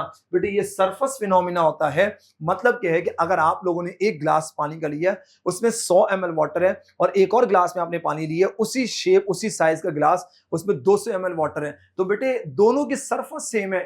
ये हमारी इवेपोरेशन इस पे डिपेंड नहीं करती कि डेप्थ ऑफ लिक्विड कितना है, डेप्थ से ये डिपेंडेंट नहीं होती, ये सरफेस डिपेंडेंट है। सरफेस अगर दोनों की सेम है तो इवेपोरेशन सेम हो जाएगी। नाउ बेटे वेपर प्रेशर जरा देख लीजिएगा। वेपर प्रेशर क्या होता है बेटे, vapour pressure and boiling point both are thermodynamic properties होती हैं, इनको हम लोग थर्मोडायनेमिक प्रॉपर्टीज कहते हैं। इवेपोरेशन हमारा क्या होता है, evaporation is a process just, ठीक है। अब ये दोनों वेपर प्रेशर में क्या होता है कि आपके पास वेपर्स जो है ना वो इक्विलिब्रियम के अंदर होते हैं, कि आपको पता है कि आपके पास कंटेनर होते हैं, देखो पहले वेपर्स निकलना स्टार्ट हुए, यहाँ पे मॉलिक्यूल्स की ना वेपराइजेशन हो रही है, अब वही मॉलिक्यूल कंटेनर क्लोज है, सिस्टम क्लोज है, वो बैक जा रहे हैं। एक टाइम आएगा कि जिस रेट से इवेपोरेशन हो रही होगी उसी रेट से कंडेंसेशन हो रही होगी। Evaporation rate becomes equal to the condensation. तो बेटे अब जब मॉलिक्यूल इक्विलिब्रियम में आ जाएंगे और इक्विलिब्रियम में आके वो जो प्रेशर एक्सर्ट करेंगे, उस पॉइंट पे जो प्रेशर ऑब्जर्व किया जाता है that is called as a vapour pressure. पहले नहीं, जब तक उनके दरमियान इक्विलिब्रियम नहीं आ जाता, ठीक है। ये डायग्राम ये बताना चाह रही है। अच्छा अब बेटे इक्विलिब्रियम की कंडीशन, एक डायनामिक इक्विलिब्रियम होता है जहां पे rate of evaporation rate of condensation आपस में इक्वल हो जाएंगे। कंटेनर शुड बी क्लोज, अगर क्लोज नहीं होगा इक्विलिब्रियम जल्दी नहीं आएगा, क्योंकि मॉलिक्यूल सारे उड़ जाएंगे, वापस नहीं आएंगे। बेटे वेपर प्रेशर को मेजर करते हैं बाय मैनोमेट्रिक मेथड, और हम इसका फॉर्मूला यूज करते हैं vapour pressure is equal to PA plus delta H। बेटे याद रखिएगा इस फॉर्मूले के लिहाज से मैंने क्लास में भी एक बात बताई थी कि यहां पर P यानी vapour pressure is the sum of mercury की हाइट का डिफरेंस और atmospheric pressure. In this case बेटे क्या होगा कि जब आपका वेपर प्रेशर क्या होता है एटमॉस्फेरिक प्रेशर से ज्यादा होगा, आप ये फॉर्मूला यूज करोगे। अगर मैं ये फॉर्मूला लिखता हूं vapour pressure is equal to PA minus delta H, तो बेटे सॉरी माइनस डेल्टा H यूं करना, अगर एग्जामिनर ये फॉर्मूला लिख देते बेटा इसका मतलब ये है कि एटमॉस्फेरिक प्रेशर क्या हो ज्यादा हो, हमारा वेपर प्रेशर क्या हो कम हो, हम ये फॉर्मूला यूज करेंगे। और अगर एग्जामिनर कहे जी ये फॉर्मूला है तो अब बताओ, तो आप कहेंगे इसका मतलब है now atmospheric pressure becomes equal to the vapour pressure, और अब चीज क्या करना शुरू कर देगी, बॉइल करना स्टार्ट कर देगी। ठीक है जी। और बेटा ये वेपर प्रेशर का एक मेथड है, उसकी जरूरत नहीं है आपको करने की। बेटे वेपर प्रेशर किन फैक्टर्स पे डिपेंड करता है और किन पे ये डिपेंड नहीं करता, तो बेटे directly proportional temperature and volatility. जितना टेम्परेचर ज्यादा होगा मॉलिक्यूल्स की काइनेटिक एनर्जी ज्यादा होगी, आसानी से सिस्टम से लीव कर देंगे। और बेटे वॉलेटिलिटी की बात की जाए तो एबिलिटी ऑफ द मॉलिक्यूल के वो निकले जल्दी से वेपर्स में कन्वर्ट हो जाए। जितना वेपर प्रेशर आपका क्या नाम है कम होगा, वॉलेटिलिटी कम होगी, जितना वेपर प्रेशर ज्यादा होगा वॉलेटिलिटी भी क्या होगी उतनी ज्यादा होगी। इन दोनों का आपस में डायरेक्ट रिलेशन है। ये किस वेपर प्रेशर जो है ना इनवर्सली प्रोपोर्शनल किसके, जितनी इंट्रामॉलिक्यूलर फोर्सेस स्ट्रांग होगी वेपर प्रेशर कम होगा, जितना बॉइलिंग पॉइंट ज्यादा होगा वेपर प्रेशर कम हो जाएगा। क्योंकि ज्यादा बॉइलिंग पॉइंट का मतलब है कि मॉलिक्यूल्स के दरमियान इंटरमॉलिक्यूलर फोर्स बहुत ज्यादा थी, जिसकी वजह से वेपर जल्दी नहीं निकले। ज्यादा हीट दोगे ज्यादा बॉइलिंग पॉइंट। बेटे मॉलिक्यूलर साइज, जितना मॉलिक्यूल का साइज ज्यादा होगा इसका मतलब ये है कि वहां पे वेपर प्रेशर उतना कम होगा। और ये मॉलिक्यूलर वेट भी इसी तरीके में आ जाता है कि बेटे जैसे आपके पास सीसीएल, जैसे आप कोई मॉलिक्यूल ले लो ना, जैसे बड़े साइज का मॉलिक्यूल, उसका मॉलिक्यूलर वेट ज्यादा है, उसका लीव करना जरा मुश्किल होगा, और छोटे साइज के मॉलिक्यूल जल्दी लीव कर जाते हैं। बेटे किन पे डिपेंड नहीं करता, याद रखिएगा, surface area of liquid, volume of container, amount of liquid. क्यों? बिकॉज आपको पता है कि वेपर प्रेशर बेटे बेसिकली एक डायनामिक इक्विलिब्रियम यानी इक्विलिब्रियम होता है, और डायनामिक इक्विलिब्रियम की वजह से हमारा जो है ना वो वेपर प्रेशर हम ऑब्जर्व करते हैं कि यहां पर जिस रेट से वेपर्स बनते हैं उसी रेट से कंडेंसेशन होती है, कोई चेंज नहीं है। आपने छोटा कंटेनर लिया, 100 मॉलिक्यूल निकले 100 वापस आए। आप लोगों ने बहुत बड़ा कंटेनर ले लिया, 1 मिलियन मॉलिक्यूल्स गए 1 मिलियन ही वापस आए, नो चेंज। इसका मतलब वेपर प्रेशर एक इक्विलिब्रियम फिनोमेना होता है, जिसकी वजह से ये इनके ऊपर डिपेंड नहीं कर रहा होता। बेटे ये कुछ वैल्यूज हैं जो कि आपको याद रखनी है। पीटीबी की बुक के मैंने कुछ वैल्यूज ली हैं और ये बीटीबी की बुक की कुछ वैल्यूज ली हैं। अगर आपने याद करनी हो कर लीजिएगा, थोड़ा आसानी के लिए कि किसका वेपर प्रेशर ज्यादा किसका कम है वो आपको आइडिया हो जाएगा। और आप जानते हैं कि जो नॉन पोलर मॉलिक्यूल्स होते हैं उनका वेपर प्रेशर कम होता है as compare to polar molecule. Polar molecules का जो है ना वो वेपर प्रेशर जो हमारे पोलर मॉलिक्यूल्स होते हैं ना, पोलर मॉलिक्यूल्स उनके अंदर स्ट्रॉन्गर इंटरमॉलिक्यूलर फोर्स होती है। जितनी इंटरमॉलिक्यूलर फोर्स ज्यादा उनकी वेपर प्रेशर कम हो जाएगा। हाँ वही बात आ गई।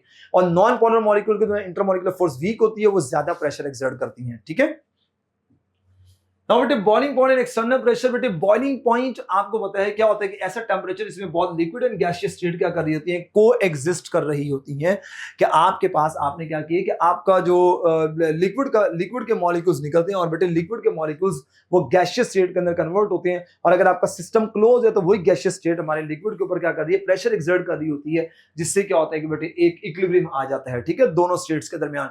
और बेटे इस टेम्परेचर पे जो वेपर प्रेशर होते हैं वो एक्सटर्नल प्रेशर के अगर इक्वल हो जाते हैं तो बेटे इसका मतलब है कि वो चीज बॉयल होना स्टार्ट होगी। अगर आपका सिस्टम ओपन है, ये ओपन सिस्टम के लिए, वो क्लोज सिस्टम के लिए, जब ये काम होगा तो इसका मतलब है इस टेम्परेचर को we are called boiling point और इस वेपर प्रेशर को वी आर कॉल्ड हम लोग क्या कहेंगे, हम इसको we are called saturated vapour pressure हम इसको कहेंगे। ठीक है जी। अच्छा बेटे हमारा जो बॉइलिंग पॉइंट होता है ना, बॉइलिंग पॉइंट के कुछ फैक्टर्स होते हैं। जो हमारा बॉइलिंग पॉइंट होता है it is inversely proportional to vapour pressure, पीछे भी पढ़ के आ चुके हैं बेटे। ये एक्सटर्नल प्रेशर के डायरेक्टली प्रोपोर्शनल होते हैं। Boiling point increase up to critical temperature. बेटे याद रखिएगा बॉइलिंग पॉइंट हमेशा always greater than that of melting point से हमेशा ज्यादा होता है। कभी भी ऐसा नहीं हुआ कि हमारा मेल्टिंग पॉइंट ज्यादा और बॉइलिंग पॉइंट कम हो, बॉइलिंग पॉइंट हमेशा ज्यादा होता है। और बेटे दूसरी चीज याद रखिएगा, जो हमारा बॉइलिंग पॉइंट होता है ना, boiling point it is always equal और लेस देन क्रिटिकल टेम्परेचर। क्या मतलब है बेटे, मिसाल के तौर पे अब मैं इस बात को लिंक करने लगा। अगर एग्जामिनर कहता है 100 डिग्री सेल्सियस, अगर एग्जामिनर कहता है आपके पास 90 डिग्री सेल्सियस, अगर एग्जामिनर कहता है 25 डिग्री सेल्सियस, और आपको कहता है ऑल, अगर आपसे पूछा जाए which of the following is a boiling point of water, तो बेटे आप क्या बताओगे? याद रखिएगा अगर वो एक्सटर्नल प्रेशर मेंशन ही नहीं कर रहा तो all is the right answer. अगर वो एक्सटर्नल प्रेशर मेंशन कर देगा तो फिर आपने इस स्लाइड के अकॉर्डिंग उसका आंसर करना, सॉरी इस स्लाइड के अकॉर्डिंग आपने आंसर करना होगा, मैं आपको बाद में बताता हूं। अब बेटे अगर एग्जामिनर आपसे क्वेश्चन करे, ए ऑप्शन आपके पास है G 374 degree Celsius, B option 400 degree Celsius, C option आपके पास 300 डिग्री सेल्सियस, डी ऑप्शन आपके पास 200 डिग्री सेल्सियस। सेम क्वेश्चन, कौन सा बॉइलिंग पॉइंट है वाटर का? तो बेटे याद रखिएगा, अब इसके लिए आप लोगों को क्रिटिकल टेम्परेचर का पता होना चाहिए। जो हमारा वाटर है इसका क्रिटिकल टेम्परेचर होता है 374। अब वाटर का, सॉरी इसमें मैंने सवाल पूछा था, which of the following is not a boiling point of water, not a boiling point of water. बेटे नॉट पूछूंगा तो राइट आंसर बीटा। क्यों? क्योंकि हमारे क्रिटिकल टेम्परेचर से ऊपर चलेगा। क्रिटिकल टेम्परेचर पे वाटर वाटर नहीं रहेगा बल्कि अपने गैस फेज में चला जाएगा, state of matter quality change हो जाती है। लिहाजा बेटे ये एमसीक्यू आपको याद रखना है। जितनी इंटरमॉलिक्यूलर फोर्सेस ज्यादा होंगी, बॉइलिंग पॉइंट क्या होता है बेटे उतना ज्यादा होता है। और मॉलिक्यूलर साइज की बात की, देखो CCl4 हालांकि ये नॉन पोलर है और यहाँ पे हमारा CaCl3 पोलर है, लेकिन बेटे CCl4 नॉन पोलर होने के साथ साथ इसके मॉलिक्यूल्स में लंडन डिस्पर्शन फोर्सेस का मैग्नीट्यूड इसके डायपोल डायपोल फोर्सेस से क्या होता है ज्यादा होता है, जिसकी वजह से इसकी क्या होती है कि बेटे क्या नाम है, इसका बॉइलिंग पॉइंट क्या होता है उतना ज्यादा होता है। ठीक है जी, और ये ऑर्डर भी आप लोगों ने याद रख लेना। इस तरीके से बेटे boiling point directly question, molecular mass D2O, बेटे D2O का मॉलिक्यूलर मास ज्यादा है, इसका मॉलिक्यूलर मास कम है। मेरे ख्याल आपको पता होगा ये 2 और ये 16, ये 1 और ये 16, 2 को 2 से मल्टीप्लाई 4 प्लस 16, आंसर क्या आ गया 20 मॉलिक्यूलर मास आ गया। इसका बेटे 18 होता है। जितना मॉलिक्यूलर मास ज्यादा होगा वहां पे लंडन डिस्पर्शन फोर्सेस उतनी ज्यादा होंगी, जिससे हमारा बॉइलिंग पॉइंट क्या हो जाता है उतना ज्यादा हो जाता है। ठीक है, और हमारा जो क्या नाम है वाटर होता है बेटे, वाटर का मॉलिक्यूलर मास कम, तो बॉइलिंग पॉइंट इसका क्या होगा कम होगा। बेटे लेटेंट हीट जो है ना, ये amount of heat, stored amount of heat कहते हैं, छुपी हुई हीट। जितनी लेटेंट हीट ऑफ वेपराइजेशन ज्यादा होगी उस लिक्विड का बॉइलिंग पॉइंट क्या होगा उतना ज्यादा होगा। मैं लेटेंट हीट आगे आके भी आपको बताऊंगा आगे। अच्छा बेटे यहां पर ये कुछ बॉइलिंग पॉइंट का टेबल है बेटे, मैं ये चाहता हूं कि बॉइलिंग पॉइंट का टेबल आप लोग याद कर लो। अगर आप लोग याद कर सकते हो तो वेल एंड गुड बेटे, ये अच्छी चीज है आपके लिए। ठीक है, अगर हो जाए तो बहुत अच्छा है। अब बेटे नेक्स्ट है ये बॉइलिंग पॉइंट और एक्सटर्नल प्रेशर है बेटे। अगेन मैं यही कहूंगा कि ये रट्टा है बेटे। ये पहले वाला प्रेशर है हमारे कुकर, प्रेशर कुकर के अंदर ये इतना एक्सटर्नल प्रेशर होते हैं। अब आप कहेंगे सर कुकर तो क्लोज है, उसके ऊपर लगने वाला प्रेशर, नो बेटे, जब सिस्टम क्लोज होते हैं तो उसका एक्सटर्नल प्रेशर बाहर नहीं, अंदर जो वो गैस फेज जनरेट कर रहा होता है उसी की वजह से जो प्रेशर होगा that is called as external pressure. और बेटे ये सारी की सारी आपको वैल्यूज याद रखनी है, इसमें मैं कुछ भी नहीं कह सकता। यहां एक प्रॉब्लम भी आता है, ये बात भी पढ़ लो जरा जल्दी से कि बीटीबी के अकॉर्डिंग कितना प्रेशर होगा और हमारे पीटीबी के अकॉर्डिंग कितना प्रेशर है, वो भी आप लोग इसको देख लें। ठीक है जी। अच्छा, अब बेटे गौरक हिल्स होती है सिंध के अंदर, at higher altitude such as Gorakh hills Sindh where air pressure is usually low, air pressure वहां पे क्या होते हैं कम होते हैं, और water boiled at low temperature, thus food will cook longer time. Very important, पानी का उबलना और खाने का पकना दो डिफरेंट चीजें। पानी का उबलना डिपेंड करता है एक्सटर्नल प्रेशर के ऊपर, जितना एक्सटर्नल प्रेशर ज्यादा होगा बॉइलिंग पॉइंट उतना ज्यादा होगा। जबकि फूड का पकना डिपेंड करता है amount of heat absorbed by the food. अब जितना एक्सटर्नल प्रेशर कम होगा हीट कम मिलेगी, जब हीट कम मिलेगी वो जल्दी खाना पकेगा नहीं, जल्दी बेक्ड नहीं होगा। और अगर एक्सटर्नल प्रेशर बहुत ज्यादा है तो ज्यादा हीट एब्जॉर्ब होगी, ज्यादा हीट एब्जॉर्ब होगी तो खाना भी क्या होगा जल्दी पकेगा। कराची में एक्सटर्नल प्रेशर ज्यादा होता है और कराची के खाने जल्दी पकेंगे क्योंकि ज्यादा हीट एब्जॉर्ब हो रही है। लेकिन सिंध में एयर प्रेशर कम है, तो जहां जिन जिन एरियाज के अंदर एयर प्रेशर कम होगा वहां पर फूड लेट पकेगा और वाटर जल्दी बॉयल हो जाएगा। एप्लीकेशन ऑफ बॉइलिंग पॉइंट बेटे जल्दी देखने के, ये कुछ प्रेशर कुकर और वैक्यूम डिस्टिलेशन है बेटे। हमारा जो प्रेशर कुकर होता है ना, ये देखो यहाँ पे लिखा हुआ है कि जो प्रेशर कुकर इसमें इंक्रीज हो जाता है, हमारा प्रेशर इंक्रीज कर जाता है क्योंकि सिस्टम क्लोज होता है, मॉलिक्यूल्स के निकलने का कोई चांस नहीं होता। और बेटे यहां पर क्या होता है बेसिकली आपके पास कि जो प्रेशर कुकर है वो internal pressure of commercial pressure cooker reaches an internal pressure of 140 degree 140 यहां उसने लिखना था डिग्री सेल्सियस। ठीक है, तो मतलब इतना इंटरनल प्रेशर बढ़ जाता है कि उसका बॉइलिंग पॉइंट जो ना इतना हो जाता है। ठीक है, 140 डिग्री सेल्सियस। बेटे अब आप क्या करते हैं कि an increase of 10 degree in temperature will cause food to cook in approximately half of the normal time. 10 degree temperature बढ़ाने से आपका टाइम कितना रिड्यूस होगा और फूड बहुत जल्दी कुक हो जाएगी। क्यों? क्योंकि ज्यादा हीट एब्जॉर्ब हो रही है। इस तरीके से बेटे ऑटोक्लेव्स होते हैं जो कि स्टीम को प्रोड्यूस कर रहे होते हैं, वो 2 ATM it destroy bacteria at this high temperature and pressure. तो बेटे ऑटोक्लेव में सफाई के लिए भी हम इसको यूज करते हैं, इसकी इंपॉर्टेंस है। बेटे वैक्यूम डिस्टिलेशन, यहाँ पे रिड्यूस प्रेशर वो कंपाउंड जो बेटे बहुत ज्यादा सेंसिटिव होते हैं, यानी जो ज्यादा हीट करने पर डीकंपोज हो जाते हैं, उनके लिए हम लोग वैक्यूम डिस्टिलेशन यूज करते हैं।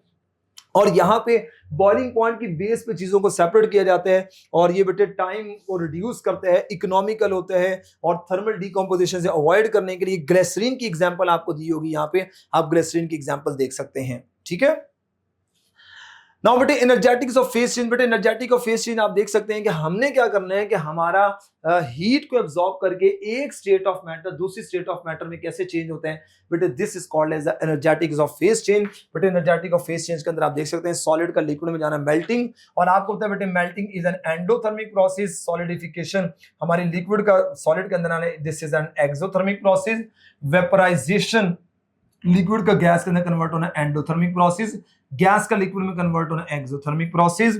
बेटे सब्लिमेशन सॉलिड का गैस में कन्वर्ट होना एंडोथर्मिक प्रोसेस, और ये आ जाएगा एक्सोथर्मिक प्रोसेस। बस बेटे इतनी सी बातें याद रखनी है आप लोगों ने।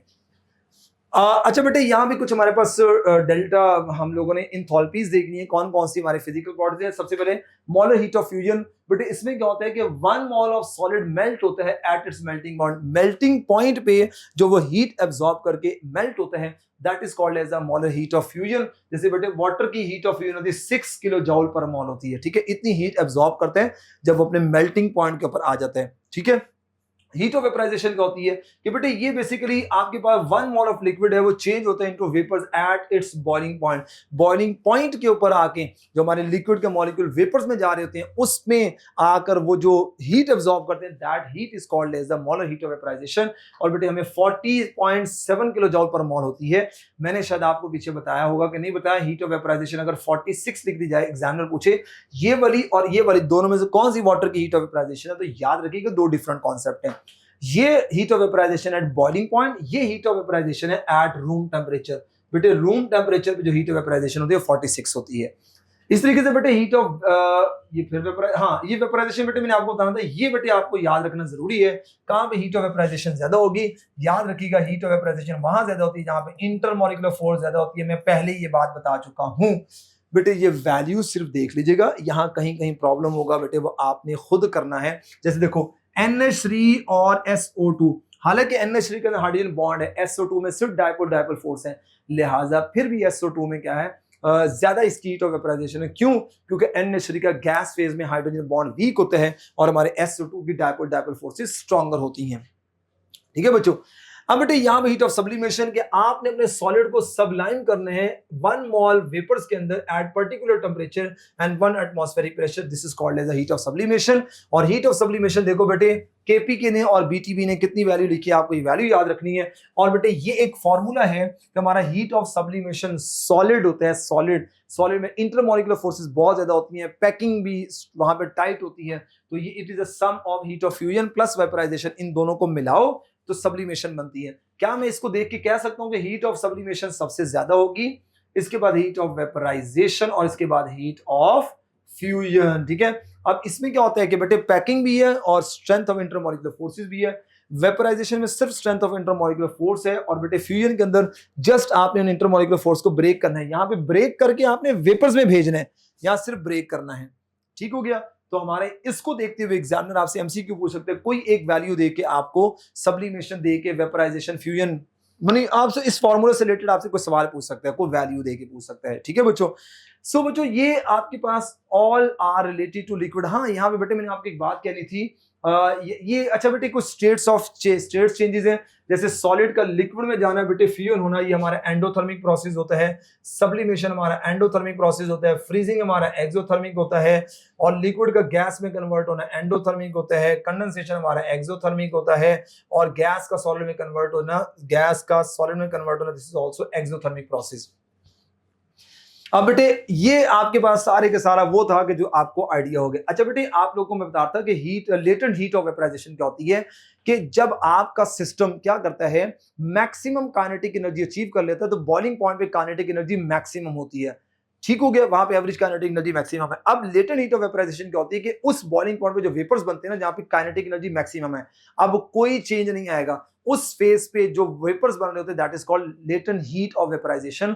ऐसी हीट इसको हम कहते हैं छुपी हुई हरारत कहते हैं। ठीक है, आसान उर्दू में तो बेटे इस लेटेंट हीट ऑफ वेपराइजेशन में कोई स्टेट ऑफ चेंज में मैटर में कोई फेस चेंज नहीं, स्टेट में कोई चेंज नहीं आता।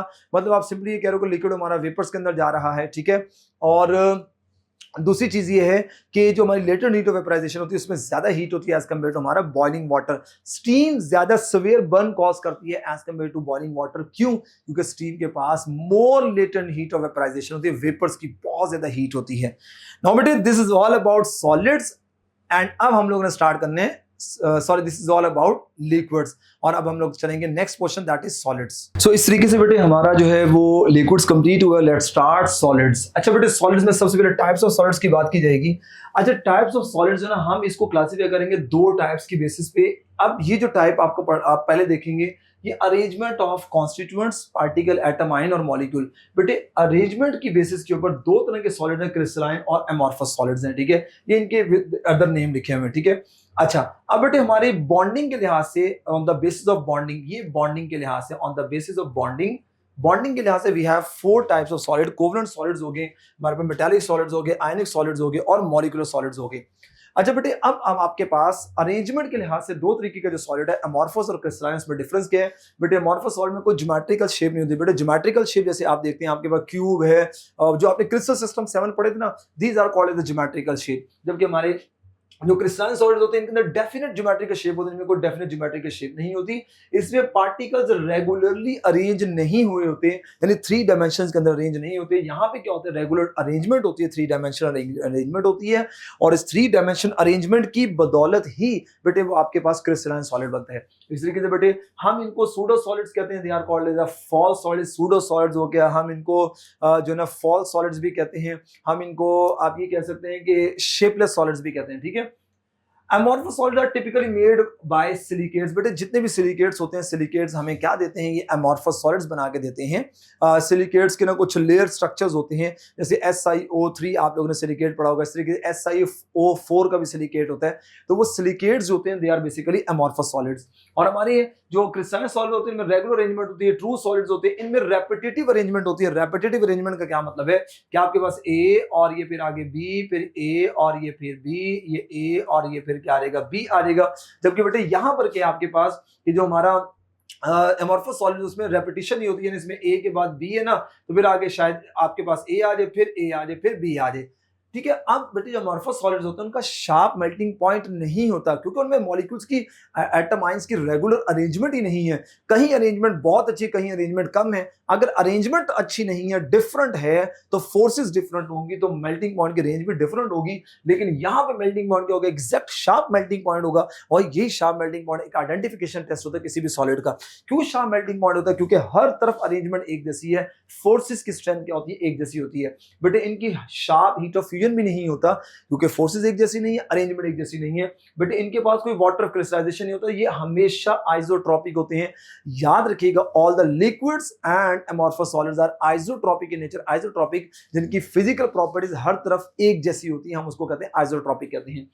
बेटे ये फ्रैक्चर शो करते हैं, यानी इनकी कोई क्लीवेज प्लेन नहीं होते, यानी इनको अगर आपने सेपरेट करना है तो सेपरेट करने के लिए आप किसी भी साइड से स्ट्रेस करो तो ये सेपरेट हो जाते हैं। इनमें लॉन्ग ऑर्डर ऑफ अरेंजमेंट जो है वो एब्सेंट होता है। जैसे हमारे जो मॉलिक्यूल्स होते हैं, जैसे आपको पता है कि डायमंड, उसमें टेट्राहेड्रल लॉन्ग 3 डायमेंशन अरेंजमेंट होती है। बेटे ये शॉर्ट ऑर्डर अरेंजमेंट होती है। इनमें क्रिस्टलाइट पाया जाता है, क्रिस्टलाइट में भी प्रेजेंट। क्रिस्टलाइट का मतलब ये होता है कि आपके पास ना जैसे ये है, तो बेटे यहाँ पे इतना पार्ट वो होगा हमारे अमॉर्फस सॉलिड में जो प्रॉपर्ली अरेंज होगा, और बाकी यहाँ पे मॉलिक्यूल प्रॉपर्ली अरेंज नहीं होंगे। जहां प्रॉपर्ली अरेंज होगा वहां मेल्टिंग पॉइंट ज्यादा, जहां पे नहीं वहां मेल्टिंग पॉइंट क्या होगा, कम होगा। और बेटे याद रखिएगा, अमॉर्फस सॉलिड्स आर अनसिमेट्रिकल, क्योंकि हर तरफ से एक जैसे नहीं होते, एक तरफ से पार्टिकल्स की अरेंजमेंट नहीं होती। बेटे ये इनके शार्प हीट ऑफ फ्यूजन होते हैं, इनमें वाटर ऑफ क्रिस्टलाइजेशन होता है, ये एनाइसोट्रॉपिक होते हैं, भी आगे आकर आप देखोगे। ऐसी बट नहीं, यानी वो physical property that depend upon arrangement of particles, ठीक है जी। इसी तरीके से बेटे ये क्लीवेज प्लेन शो करते हैं, इनमें क्लीवेज होती है बड़े अच्छे तरीके से। यानी आपको मैं अगर क्लीवेज की बात करूं, मैंने आगे भी आपको वैसे बताना है।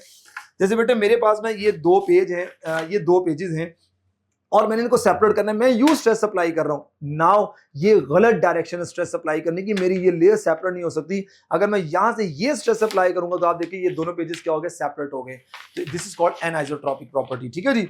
अच्छा, इसी तरीके से बेटे नेक्स्ट चलते हैं, दैट इज कि हमारे क्रिस्टलाइन सॉलिड हमारे सिमेट्रिक होते हैं और ये क्लीवेज शो करते हैं और इसमें लॉन्ग ऑर्डर क्या होता है, प्रेजेंट होता है। These are some examples amorphous solids के। अदर नेम देख लो, हम इनको सुपर कूल्ड लिक्विड्स भी कहते हैं, यानी जब आप किसी भी सॉलिड को बड़ी तेजी से कूल करते हैं ना, बहुत तेजी, यानी कि वो लिक्विड सपोज कर लो कि वो 1000 डिग्री सेल्सियस पे था, आपने उसको फौरन कूल किया, तो बेटे इसको कहते हैं सुपर कूल। बड़ी तेजी से कूलिंग प्रोवाइड करने से मॉलिक्यूल प्रॉपर्ली अरेंज नहीं हो पाते। तो this is basically super cooled. ये ग्लासी सॉलिड्स होते हैं। जैसे कभी आपने देखा होगा एल्यूमिनियम के हम शीशे की विंडोज लगाते हैं, तो कई अरसा गुजरने के बाद ना जो हमारा जो शीशा होता है ना, वो नीचे से मोटा हो जाता है, ऊपर से वो थिन होना स्टार्ट हो जाता है, बिकॉज ऑफ कि ये ग्लासी सॉलिड यानी लिक्विड लाइक प्रॉपर्टीज होती हैं, लिक्विड की तरह ही होता है। तो हम इसको पाउडरी या विट्रियस सॉलिड भी कहते हैं। ठीक है, ये हमारे इनकी कुछ प्रॉपर्टीज है भी आप आगे आगे देखोगे बेटे। ये हमारी सारी की सारी वो एग्जांपल जो मैंने डिफरेंट बोर्ड की बुक से ली हैं, ये सारी के सारे एग्जांपल्स हमारी क्या कहलाती हैं, these all are the example that are called as the amorphous solid and these are called as the, कौन से सॉलिड्स होंगे हमारे जो है वो क्रिस्टलाइन सॉलिड होंगे। बेटे याद रखिएगा, इंटर कन्वर्जन की बात करूं तो आप किसी भी अमॉर्फस सॉलिड को ना, अमॉर्फस सॉलिड्स को आप लोग क्या कर सकते हो, आप क्रिस्टलाइन में कन्वर्ट कर सकते हो और क्रिस्टलाइन को बेटे आप किसमें कन्वर्ट कर सकते हो, अमॉर्फस में। अगर आप चाहते हैं अमॉर्फस को क्रिस्टलाइन में कन्वर्ट करना है तो आप इसको स्लो कूल करो। ठीक है, और बेटे क्रिस्टलाइन को अगर अमॉर्फस में कन्वर्ट करना है तो बहुत रैपिड कूलिंग करो।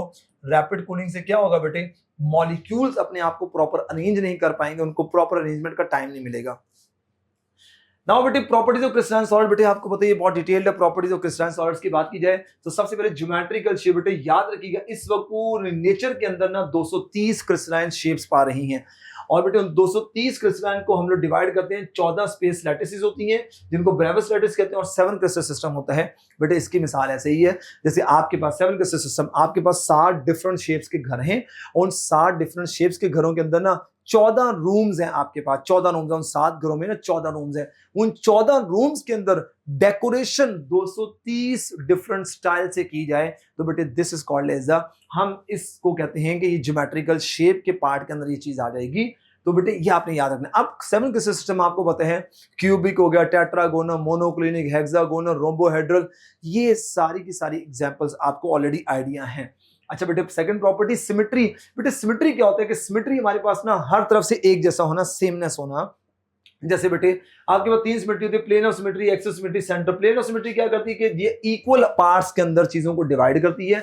ये बेटे बेसिकली फेसिस का जो है ना वो फेसिस की रेपिटेशन होनी है, जब आप उसको 360 के ऊपर क्या करते हैं, रोटेट करते हैं। आपको दिखाता भी। सेंटर ऑफ सिमेट्री के एक पॉइंट से आपने क्या किया, point through which line passes touches the surface at equal distance. जैसे बेटे इन तीनों बातों को समझाने के लिए मैंने आपके सामने पिक्चर लगाई है। आप यहां देख सकते हैं कि बेटे मैंने एक प्लेन पास किया। जैसे मैं इसके एग्जांपल में अपनी बॉडी से अगर एक प्लेन पास करूं तो मेरी बॉडी दोनों तरफ से क्या होगी, एक जैसी सिमेट्री आ गई इसमें। तो ये है कि एक जैसे जो है ना वो क्या नाम है, इक्वल पार्ट्स के अंदर डिवाइड हो गया।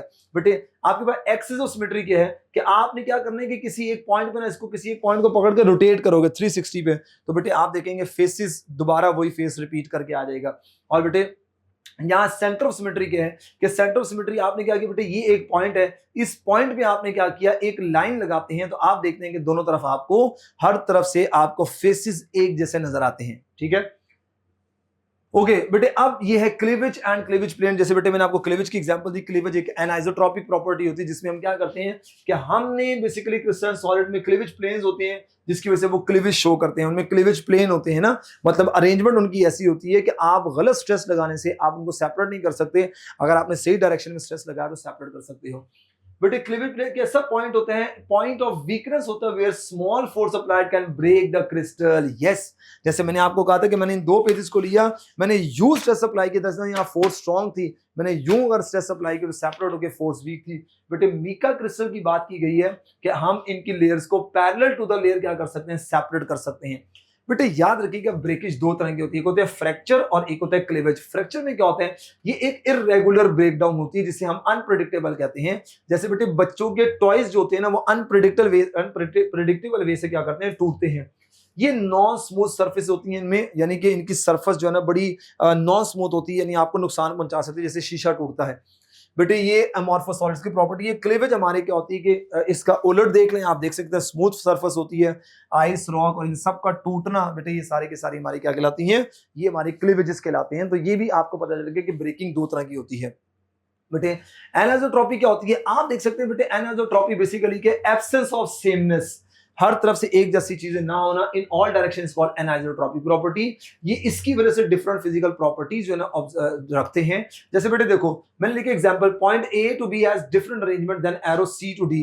बेटे ए और बी में देखो आपके पास ये छोटे छोटे पार्टिकल ने ऐसे आपको रेंज नजर आ रहे हैं और ये बड़े बड़े नजर आ रहे हैं, लेकिन बेटे सी टू डी में आप देखो तो सी टू डी में आपके पास छोटा बड़ा छोटा डिफरेंट अरेंजमेंट। अगर डिफरेंट अरेंजमेंट तो प्रॉपर्टीज भी क्या होंगी, डिफरेंट होंगी। कहते हैं chemical properties are same in all direction, क्यों, क्योंकि दो तरह के पार्टिकल हैं, छोटे और बड़े, अरेंजमेंट डिफरेंट है, arrangement different affects physical properties.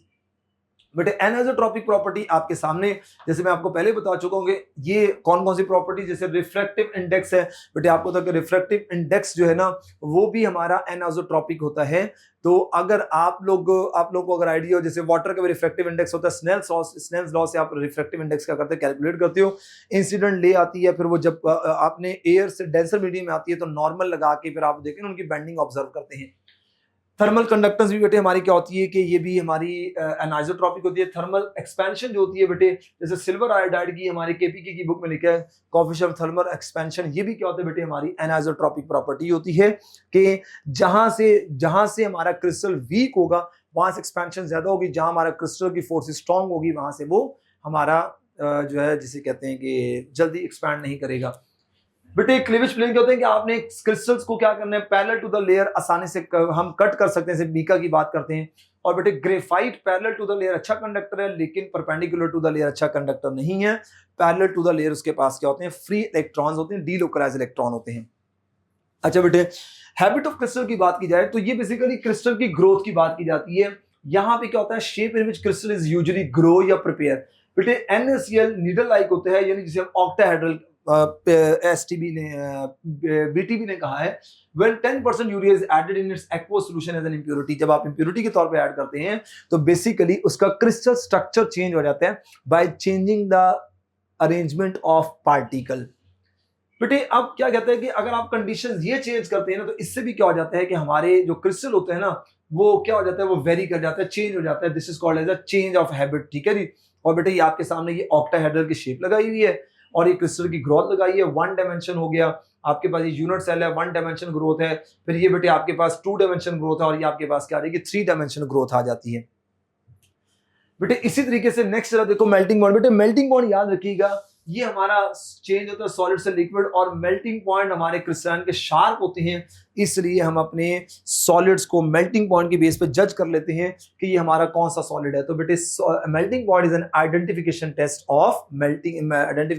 Of crystalline solid. मिसाल के तौर पे एक सॉलिड का बॉइलिंग पॉइंट अगर 100 मेल्टिंग पॉइंट 100 डिग्री सेल्सियस है, आप उसको कहीं भी ले जाके उसका मेल्टिंग पॉइंट देखोगे तो आपको 100 ही मिलेगा। अगर उसके मेल्टिंग पॉइंट में 100 से कम या ज्यादा आ रहा है तो इसका मतलब वहां पे इंप्योरिटी मौजूद है। NaCl का मेल्टिंग पॉइंट अगर 801 डिग्री सेल्सियस है वो 801 ही रहेगा, and this is an identification of NaCl। Now बेटे आइसोमॉर्फिज्म क्या होता है कि बेटे बेसिकली टू डिफरेंट सब्सटेंसेस का क्या करना, सेम क्रिस्टलाइन शेप में एग्जिस्ट करना, दिस इज कॉल्ड, दो डिफरेंट सब्सटेंसेस का सेम क्रिस्टलाइन शेप में एग्जिस्ट करना, दिस इज कॉल्ड आइसोमॉर्फिज्म। और बेटे याद रखिएगा दो डिफरेंट सब्सटेंस को हम लोग क्या कहते हैं, आइसोमॉर्फ कहते हैं। आइसोमॉर्फ में सिमिलरिटी क्या होती है और डिफरेंट क्या होते हैं।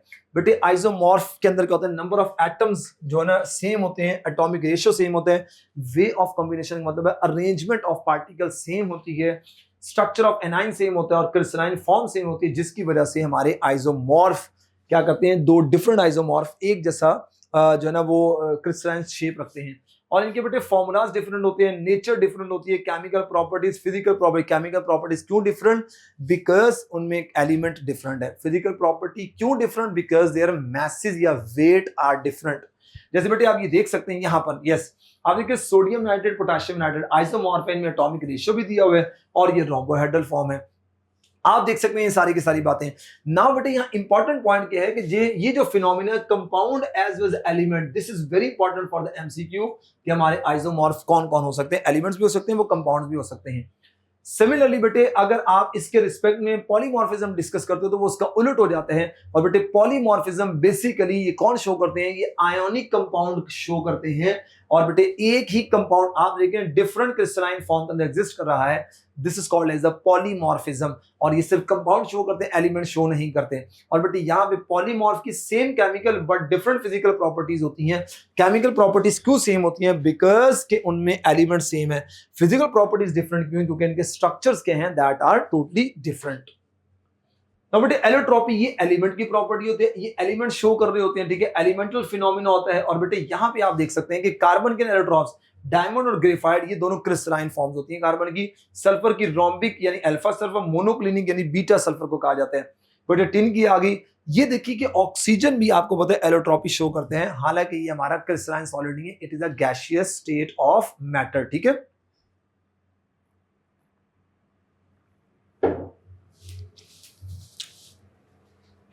बेटे ट्रांजिशन टेम्परेचर ऐसा टेम्परेचर कि जिसके ऊपर क्या होता है कि आपकी दो क्रिस्टलाइन शेप क्या कर रही होती है, एग्जिस्ट कर रही होती है, this is called as a transition temperature. और ट्रांजिशन टेम्परेचर बेटे एलिमेंट और कंपाउंड दोनों की प्रॉपर्टी होता है। और ट्रांजिशन टेम्परेचर हमेशा लेस होता है किससे, then that of melting point से ये कम होता है। ये कुछ एग्जांपल है बेटे जो आपको रट्टे के तौर पे याद करनी है कि किसका कितना मेल्टिंग पॉइंट है, ये एमसीक्यू के लिए बहुत इंपॉर्टेंट चीज है। नाउ बेटे क्रिस्टल लैटिस, बेटे याद रखिएगा जो आपके पास लैटिस होता है ना, लैटिस, अगर हम लैटिस की बात करें तो लैटिस हमारे पास तीन तरह का हो सकता है, 1, 2 और 3। एक होता है one dimension lattice, one dimension lattice यानी मॉलिक्यूल ऐसे, मतलब सॉरी इसको हम लोग ना लाइन लैटिस कहते हैं, वन डायमेंशन को we are called line lattice, ठीक है, यानी ये मॉलिक्यूल ऐसे एक लेयर के अंदर ना, एक वन डायमेंशन के अंदर। एक होता है टू डायमेंशन लैटिस, बेटे इसको हम लोग कहते हैं लेयर लैटिस कहते हैं। जैसे बेटे आप लोगों ने इसकी बात किसका पढ़ा हुआ है, हेक्सागोनल जो ग्रेफाइट है। और एक बेटा थ्री डायमेंशन लैटिस जिसको हम लोग क्रिस्टल लैटिस कहते हैं, ठीक है। अच्छा बेटे हम इसको स्पेस लैटिस भी कहते हैं, ये इंटायर क्रिस्टल को रिप्रेजेंट कर रहा होता है और इसके पार्टिकल एटम आयन और मॉलिक्यूल्स होते हैं। और बेटे ये एक स्पेशल अरेंजमेंट होती है, ठीक है। और इसमें हमारे यूनिट सेल क्या होते हैं, रिपीटेडली रिपीट हो के क्या करते थे, बड़ा सा यूनिट सेल बनाते हैं। बेटे ये जो हमारे पॉइंट्स है ना, ये हमारे क्या है, एटम आयन और मॉलिक्यूल्स हैं। बेटे ये जो लाइन होती है ना, लाइन ये इनके दरमियान किसको रिप्रेजेंट करती है, ये फोर्स ऑफ अट्रैक्शन को रिप्रेजेंट कर रही है, ठीक है। फोर्स ऑफ अट्रैक्शन को ये रिप्रेजेंट करती है पार्टिकल्स के दरमियान, ठीक है। अच्छा अब बेटे यहां पर ये यूनिट सेल होता है। बेटे यूनिट सेल क्या होता है कि जैसे आपको पता है कि हमारी बॉडी के अंदर जो ब्लड सेल्स हैं ये हमारी पूरी बॉडी की कंप्लीट इंफॉर्मेशन देते हैं। और बेटे ये जो हमारे यूनिट सेल होते हैं इसी तरीके से बहुत बड़े क्रिस्टल लैटिस का छोटे से छोटा पार्ट है जो कि हमें पूरे क्रिस्टल की इंफॉर्मेशन देता है। बेटे ये स्मॉलेस्ट पोर्शन होता है क्रिस्टल लैटिस का और तमाम फीचर्स इसके पास होते हैं। क्रिस्टलोग्राफिक एलिमेंट्स की बात की जाए तो बेटे ये बड़ा इंपॉर्टेंट है कि हमारे पास shape of unit is describe by 6 parameter, 6 parameter decide करते हैं और हम इसको क्रिस्टलोग्राफिक एलिमेंट कहते हैं। जैसे बेटे आपके पास एक यूनिट सेल लेंथ होती है, एक यूनिट सेल के एंगल्स होते हैं, लेंथ ABC होती है। अब बेटे याद रखना A for alpha, B for beta, alpha beta जो ना ये इसके एंगल्स हैं, C फॉर गामा, ठीक है। तो बेटे देखें अल्फा एंगल किसके दरमियान होगा, देखो ए को छोड़ दो ना, यदि यहां देखिएगा ए, ये ए और ये C, A for alpha C for gamma, तो बेटे कौन सा मिस है, यहाँ पे बीटा आ जाएगा, ठीक है, ये एंगल बीटा आ जाएगा। फिर बी और सी के दरमियान कौन सा एंगल है, B for beta C for gamma, तो ये आ जाएगा अल्फा एंगल आ जाएगा। बीटा और अल्फा के दरमियान कौन सा एंगल आ जाएगा, गामा एंगल आ जाएगा। तो इसको आपने यू याद रखना ताकि आपसे मिस्टेक ना हो। बेटे ये 7 क्रिस्टल सिस्टम है, आपको याद है मैंने डिटेल लेक्चर के अंदर इसका शॉर्टकट सिखाया था, इसको बनाना सिखाया था कि आप इसको कैसे करते हैं।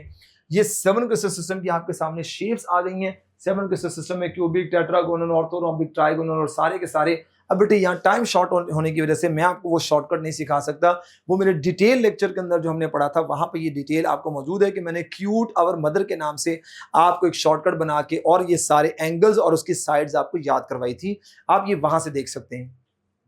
अच्छा अब बेटे ये कुछ ना हमारे सॉलिड्स होते हैं, आयनिक सॉलिड्स और मॉलिक्यूलर सॉलिड्स, ये 2 टॉपिक हैं बेटे, ये भी इंपॉर्टेंट है, इनको भी आप लोगों ने करना है। इनकी मैंने कुछ ना टेबुलर फॉर्म के अंदर ना प्रॉपर्टीज लिख दी हैं। अब आयनिक सॉलिड्स के अंदर आयंस होते हैं और बेटे आयंस में मेटल फ्रॉम ग्रुप 1A और 2A और non metal from group 6A and 7A जो कि हमारे कॉन्स्टिट्यूएंट पार्टिकल्स होते हैं, आयंस, ठीक है। और मेरे मॉलिक्यूलर सॉलिड्स के अंदर क्या होता है, molecules monoatomic like noble gases और पॉलीएटॉमिक मॉलिक्यूल्स होते हैं, इनमें मॉलिक्यूल्स होते हैं, इनमें आयंस होते हैं। इनमें फोर्सेस क्या होंगे, इलेक्ट्रोस्टैटिक अट्रैक्शंस होती हैं। और आप जानते हैं कि जो हमारा आयनिक बॉन्ड होता है वो non rigid and non direction होते हैं। नॉन रिजिड और नॉन डायरेक्शन आपको पता है कि यानी आपको इस बात का आइडिया होना चाहिए कि जो हमारा जो आयनिक बॉन्ड होता है वो नॉन डायरेक्शनल होता है, राइट। और इसी नॉन डायरेक्शन होने की वजह से ये फिनोमिना शो करता है, कौन सा, ये फिनोमिना शो करता है पॉलीमॉर्फिज्म और आइसोमॉर्फिज्म। और ये नॉन रिजिड होता है, यानी ये फ्लेक्सिबल नहीं होता, रोटेशन नहीं होती यहाँ पे, ठीक है बेटे। यहाँ पे इंटरमॉलिक्यूलर फोर्सेस होती हैं, जैसे इंटरमॉलिक्यूलर फोर्सेस में डायपोल डायपोल फोर्सेस और हाइड्रोजन बॉन्डिंग, और हमारे पास लंडन डिस्पर्शन फोर्सेस आ जाती हैं।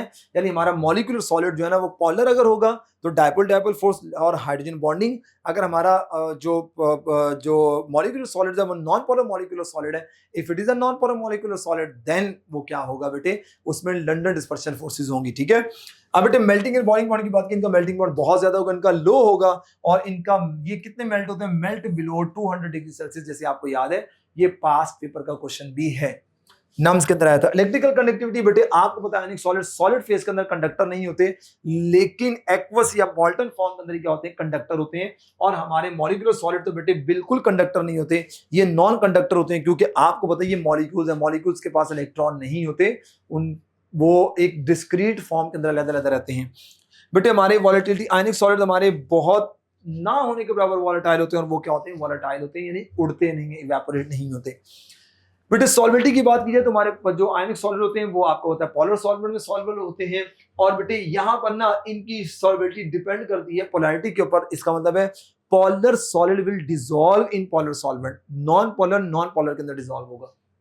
फिजिकल नेचर ये बहुत हार्ड होते हैं, ये बेटे सॉफ्ट होते हैं, कंप्रेसिबल होते हैं। मॉलिक्यूलर नेचर आपको तो ये बड़े बड़े क्रिस्टल लेटर्स बनाते हैं, इसीलिए हम इनका फॉर्मूला मैस लेते हैं, नॉट अ मॉलिक्यूलर मैस। हम फॉर्मूला मैस के ऊपर डिस्क्राइब करते हैं, क्योंकि आपको पता है आयनिक कंपाउंड का छोटा जो यूनिट होता है दैट इज फॉर्मूला यूनिट कहलाता है। और बेटे ये इंडिपेंडेंट मॉलिक्यूल की फॉर्म के अंदर, डिस्क्रीट अलग अलग मॉलिक्यूल की फॉर्म के अंदर एग्जिस्ट करते हैं। ये आइसोमॉर्फिज्म और पॉलीमॉर्फिज्म शो करते हैं, क्योंकि ये नॉन डायरेक्शनल और नॉन रिजिड होते हैं। और ये हमने डिवाइड किया होता है पॉलर और नॉन पॉलर के अंदर। पॉलर में डायपोल डायपोल हाइड्रोजन बॉन्डिंग होगी, नॉन पॉलर में लंडन डिस्पर्शन फोर्सेस होंगी। ये बहुत तेजी से रिएक्ट करते हैं, क्योंकि इनमें आयंस होते हैं, और वो हमारे क्या होते हैं बेटे, मॉलिक्यूल्स होते हैं, तेजी से रिएक्ट नहीं करते। और ये एग्जांपल्स आपके सामने लगा दिए। अब बेटे देखो मैंने पॉलर की एग्जांपल लगाई है, आपके पास कौन कौन है, आइस हो गया, क्लोरोफॉर्म हो गया, एसीटोन हो गया, HCl। और बेटे नॉन पॉलर मेरे पास कौन से, नोबल गैसेस आ गई हैं, आयोडीन आ गया, P4, dry ice and methane. These are called as a non polar solid. बेटे यहां पर ना आपको एक चीज और याद रखनी है, यहाँ पे स्ट्रक्चर ऑफ आयोडीन भी आपको याद रखना है। आपको पता है कि सॉलिड आयोडीन जो होता है, सॉलिड आयोडीन के मॉलिक्यूल के दरमियान जो बॉन्ड लेंथ होती है दैट इज 271 होती है पॉइंट समथिंग। और बेटे गैसियस आयोडीन जो होता है उसमें आयोडीन के मॉलिक्यूल के दरमियान जो क्या नाम है, क्या कहते हैं इसको, बॉन्ड लेंथ होती है ना, वो लेस देन 271 पॉइंट समथिंग होती है, इससे कम होती है। क्यों बेटे, उसकी वजह यह है कि सॉलिड में क्या होता है, मॉलिक्यूल्स के दरमियान strong electrostatic force of attraction होती है, तो इंटरमॉलिक्यूलर फोर्सेस ज्यादा होने से मॉलिक्यूल्स थोड़ा खिंचता है, जिससे बॉन्ड लेंथ बढ़ती है। गैस में क्या होता है कि मॉलिक्यूल्स के दरमियान कोई इंटरमॉलिक्यूलर फोर्स नहीं होती, एक मॉलिक्यूल दूसरे मॉलिक्यूल से क्या होगा, अलग-अलग होगा, दूर होगा, वीक है, लिहाजा से बॉन्ड लेंथ क्या होगी, मॉलिक्यूल के दरमियान शॉर्ट होगी। यानी इसको मैं यूं कहना चाह रहा हूं ना कि इस मॉलिक्यूल को अगला मॉलिक्यूल बड़ी तेजी से क्या करेगा, अट्रैक्ट कर रहा होगा। और बेटे ये मेरे पास क्या है, ये सॉलिड के अंदर आ रही है बॉन्ड लेंथ, बड़ी बॉन्ड लेंथ है। और अगर मैं गैसियस स्टेट की बात करूं तो इस मॉलिक्यूल में बड़ी छोटी सी होगी। क्यों, क्योंकि यहां पे क्या होगा कि वीक इंटरमॉलिक्यूलर फोर्स है बेटे, वीक इंटरमॉलिक्यूलर फोर्स है तो बॉन्ड लेंथ शॉर्टर रहेगी, ये बात याद रखनी है। ये बेटे ना कुछ बच्चों को बड़ी कंफ्यूजन रहती है कि हार्डनेस का ऑर्डर क्या है, मेल्टिंग पॉइंट का ऑर्डर क्या है, और ये क्या है। बेटे अगर हार्डनेस की बात की तो सबसे ज्यादा हार्डनेस कोवलेंट सॉलिड्स की होती है। और बेटे कोवलेंट सॉलिड्स में से कौन से कोवलेंट सॉलिड, जो हमारे जाइंट कोवलेंट सॉलिड्स होते हैं ना, उनकी बात कर रहा हूं, उनकी हार्डनेस सबसे ज्यादा होती है। बेटे अगर मेल्टिंग पॉइंट की बात की जाए तो हमारे जर्नल ऑर्डर अगर बात की जाए तो हमारे जाइंट कोवलेंट सॉलिड्स का मेल्टिंग पॉइंट ज्यादा, फिर आपके पास ये बाकी सारे के सारे आ रहे हैं, वो आपको ऑलरेडी आईडी है। और अगर आपसे जनरल स्ट्रेंथ ऑफ फोर्सेस के लिहाज से पूछा जाए तो बेटे फोर्सेस के लिहाज से आयनिक सॉलिड के अंदर फोर्स ऑफ अट्रैक्शन ज्यादा स्ट्रांग होती है, उसके बाद बाकी सारे के सारे सॉलिड्स आ जाएंगे। This is really very important और आपके लिए बड़ा हेल्पफुल होगा। मैंने 3 कैटेगरीज के अंदर हमने इसको क्या कर लिया, मैंने इसको नोट डाउन करवा दिया है। This is very important. Now बेटे unit cell of NaCl, this is also very important. बेटे आपको पता है कि NaCl के यूनिट सेल की अगर बात करते हैं तो मैंने एंड पे एक बड़ी सी समरी भी देनी, वो भी याद रखनी है।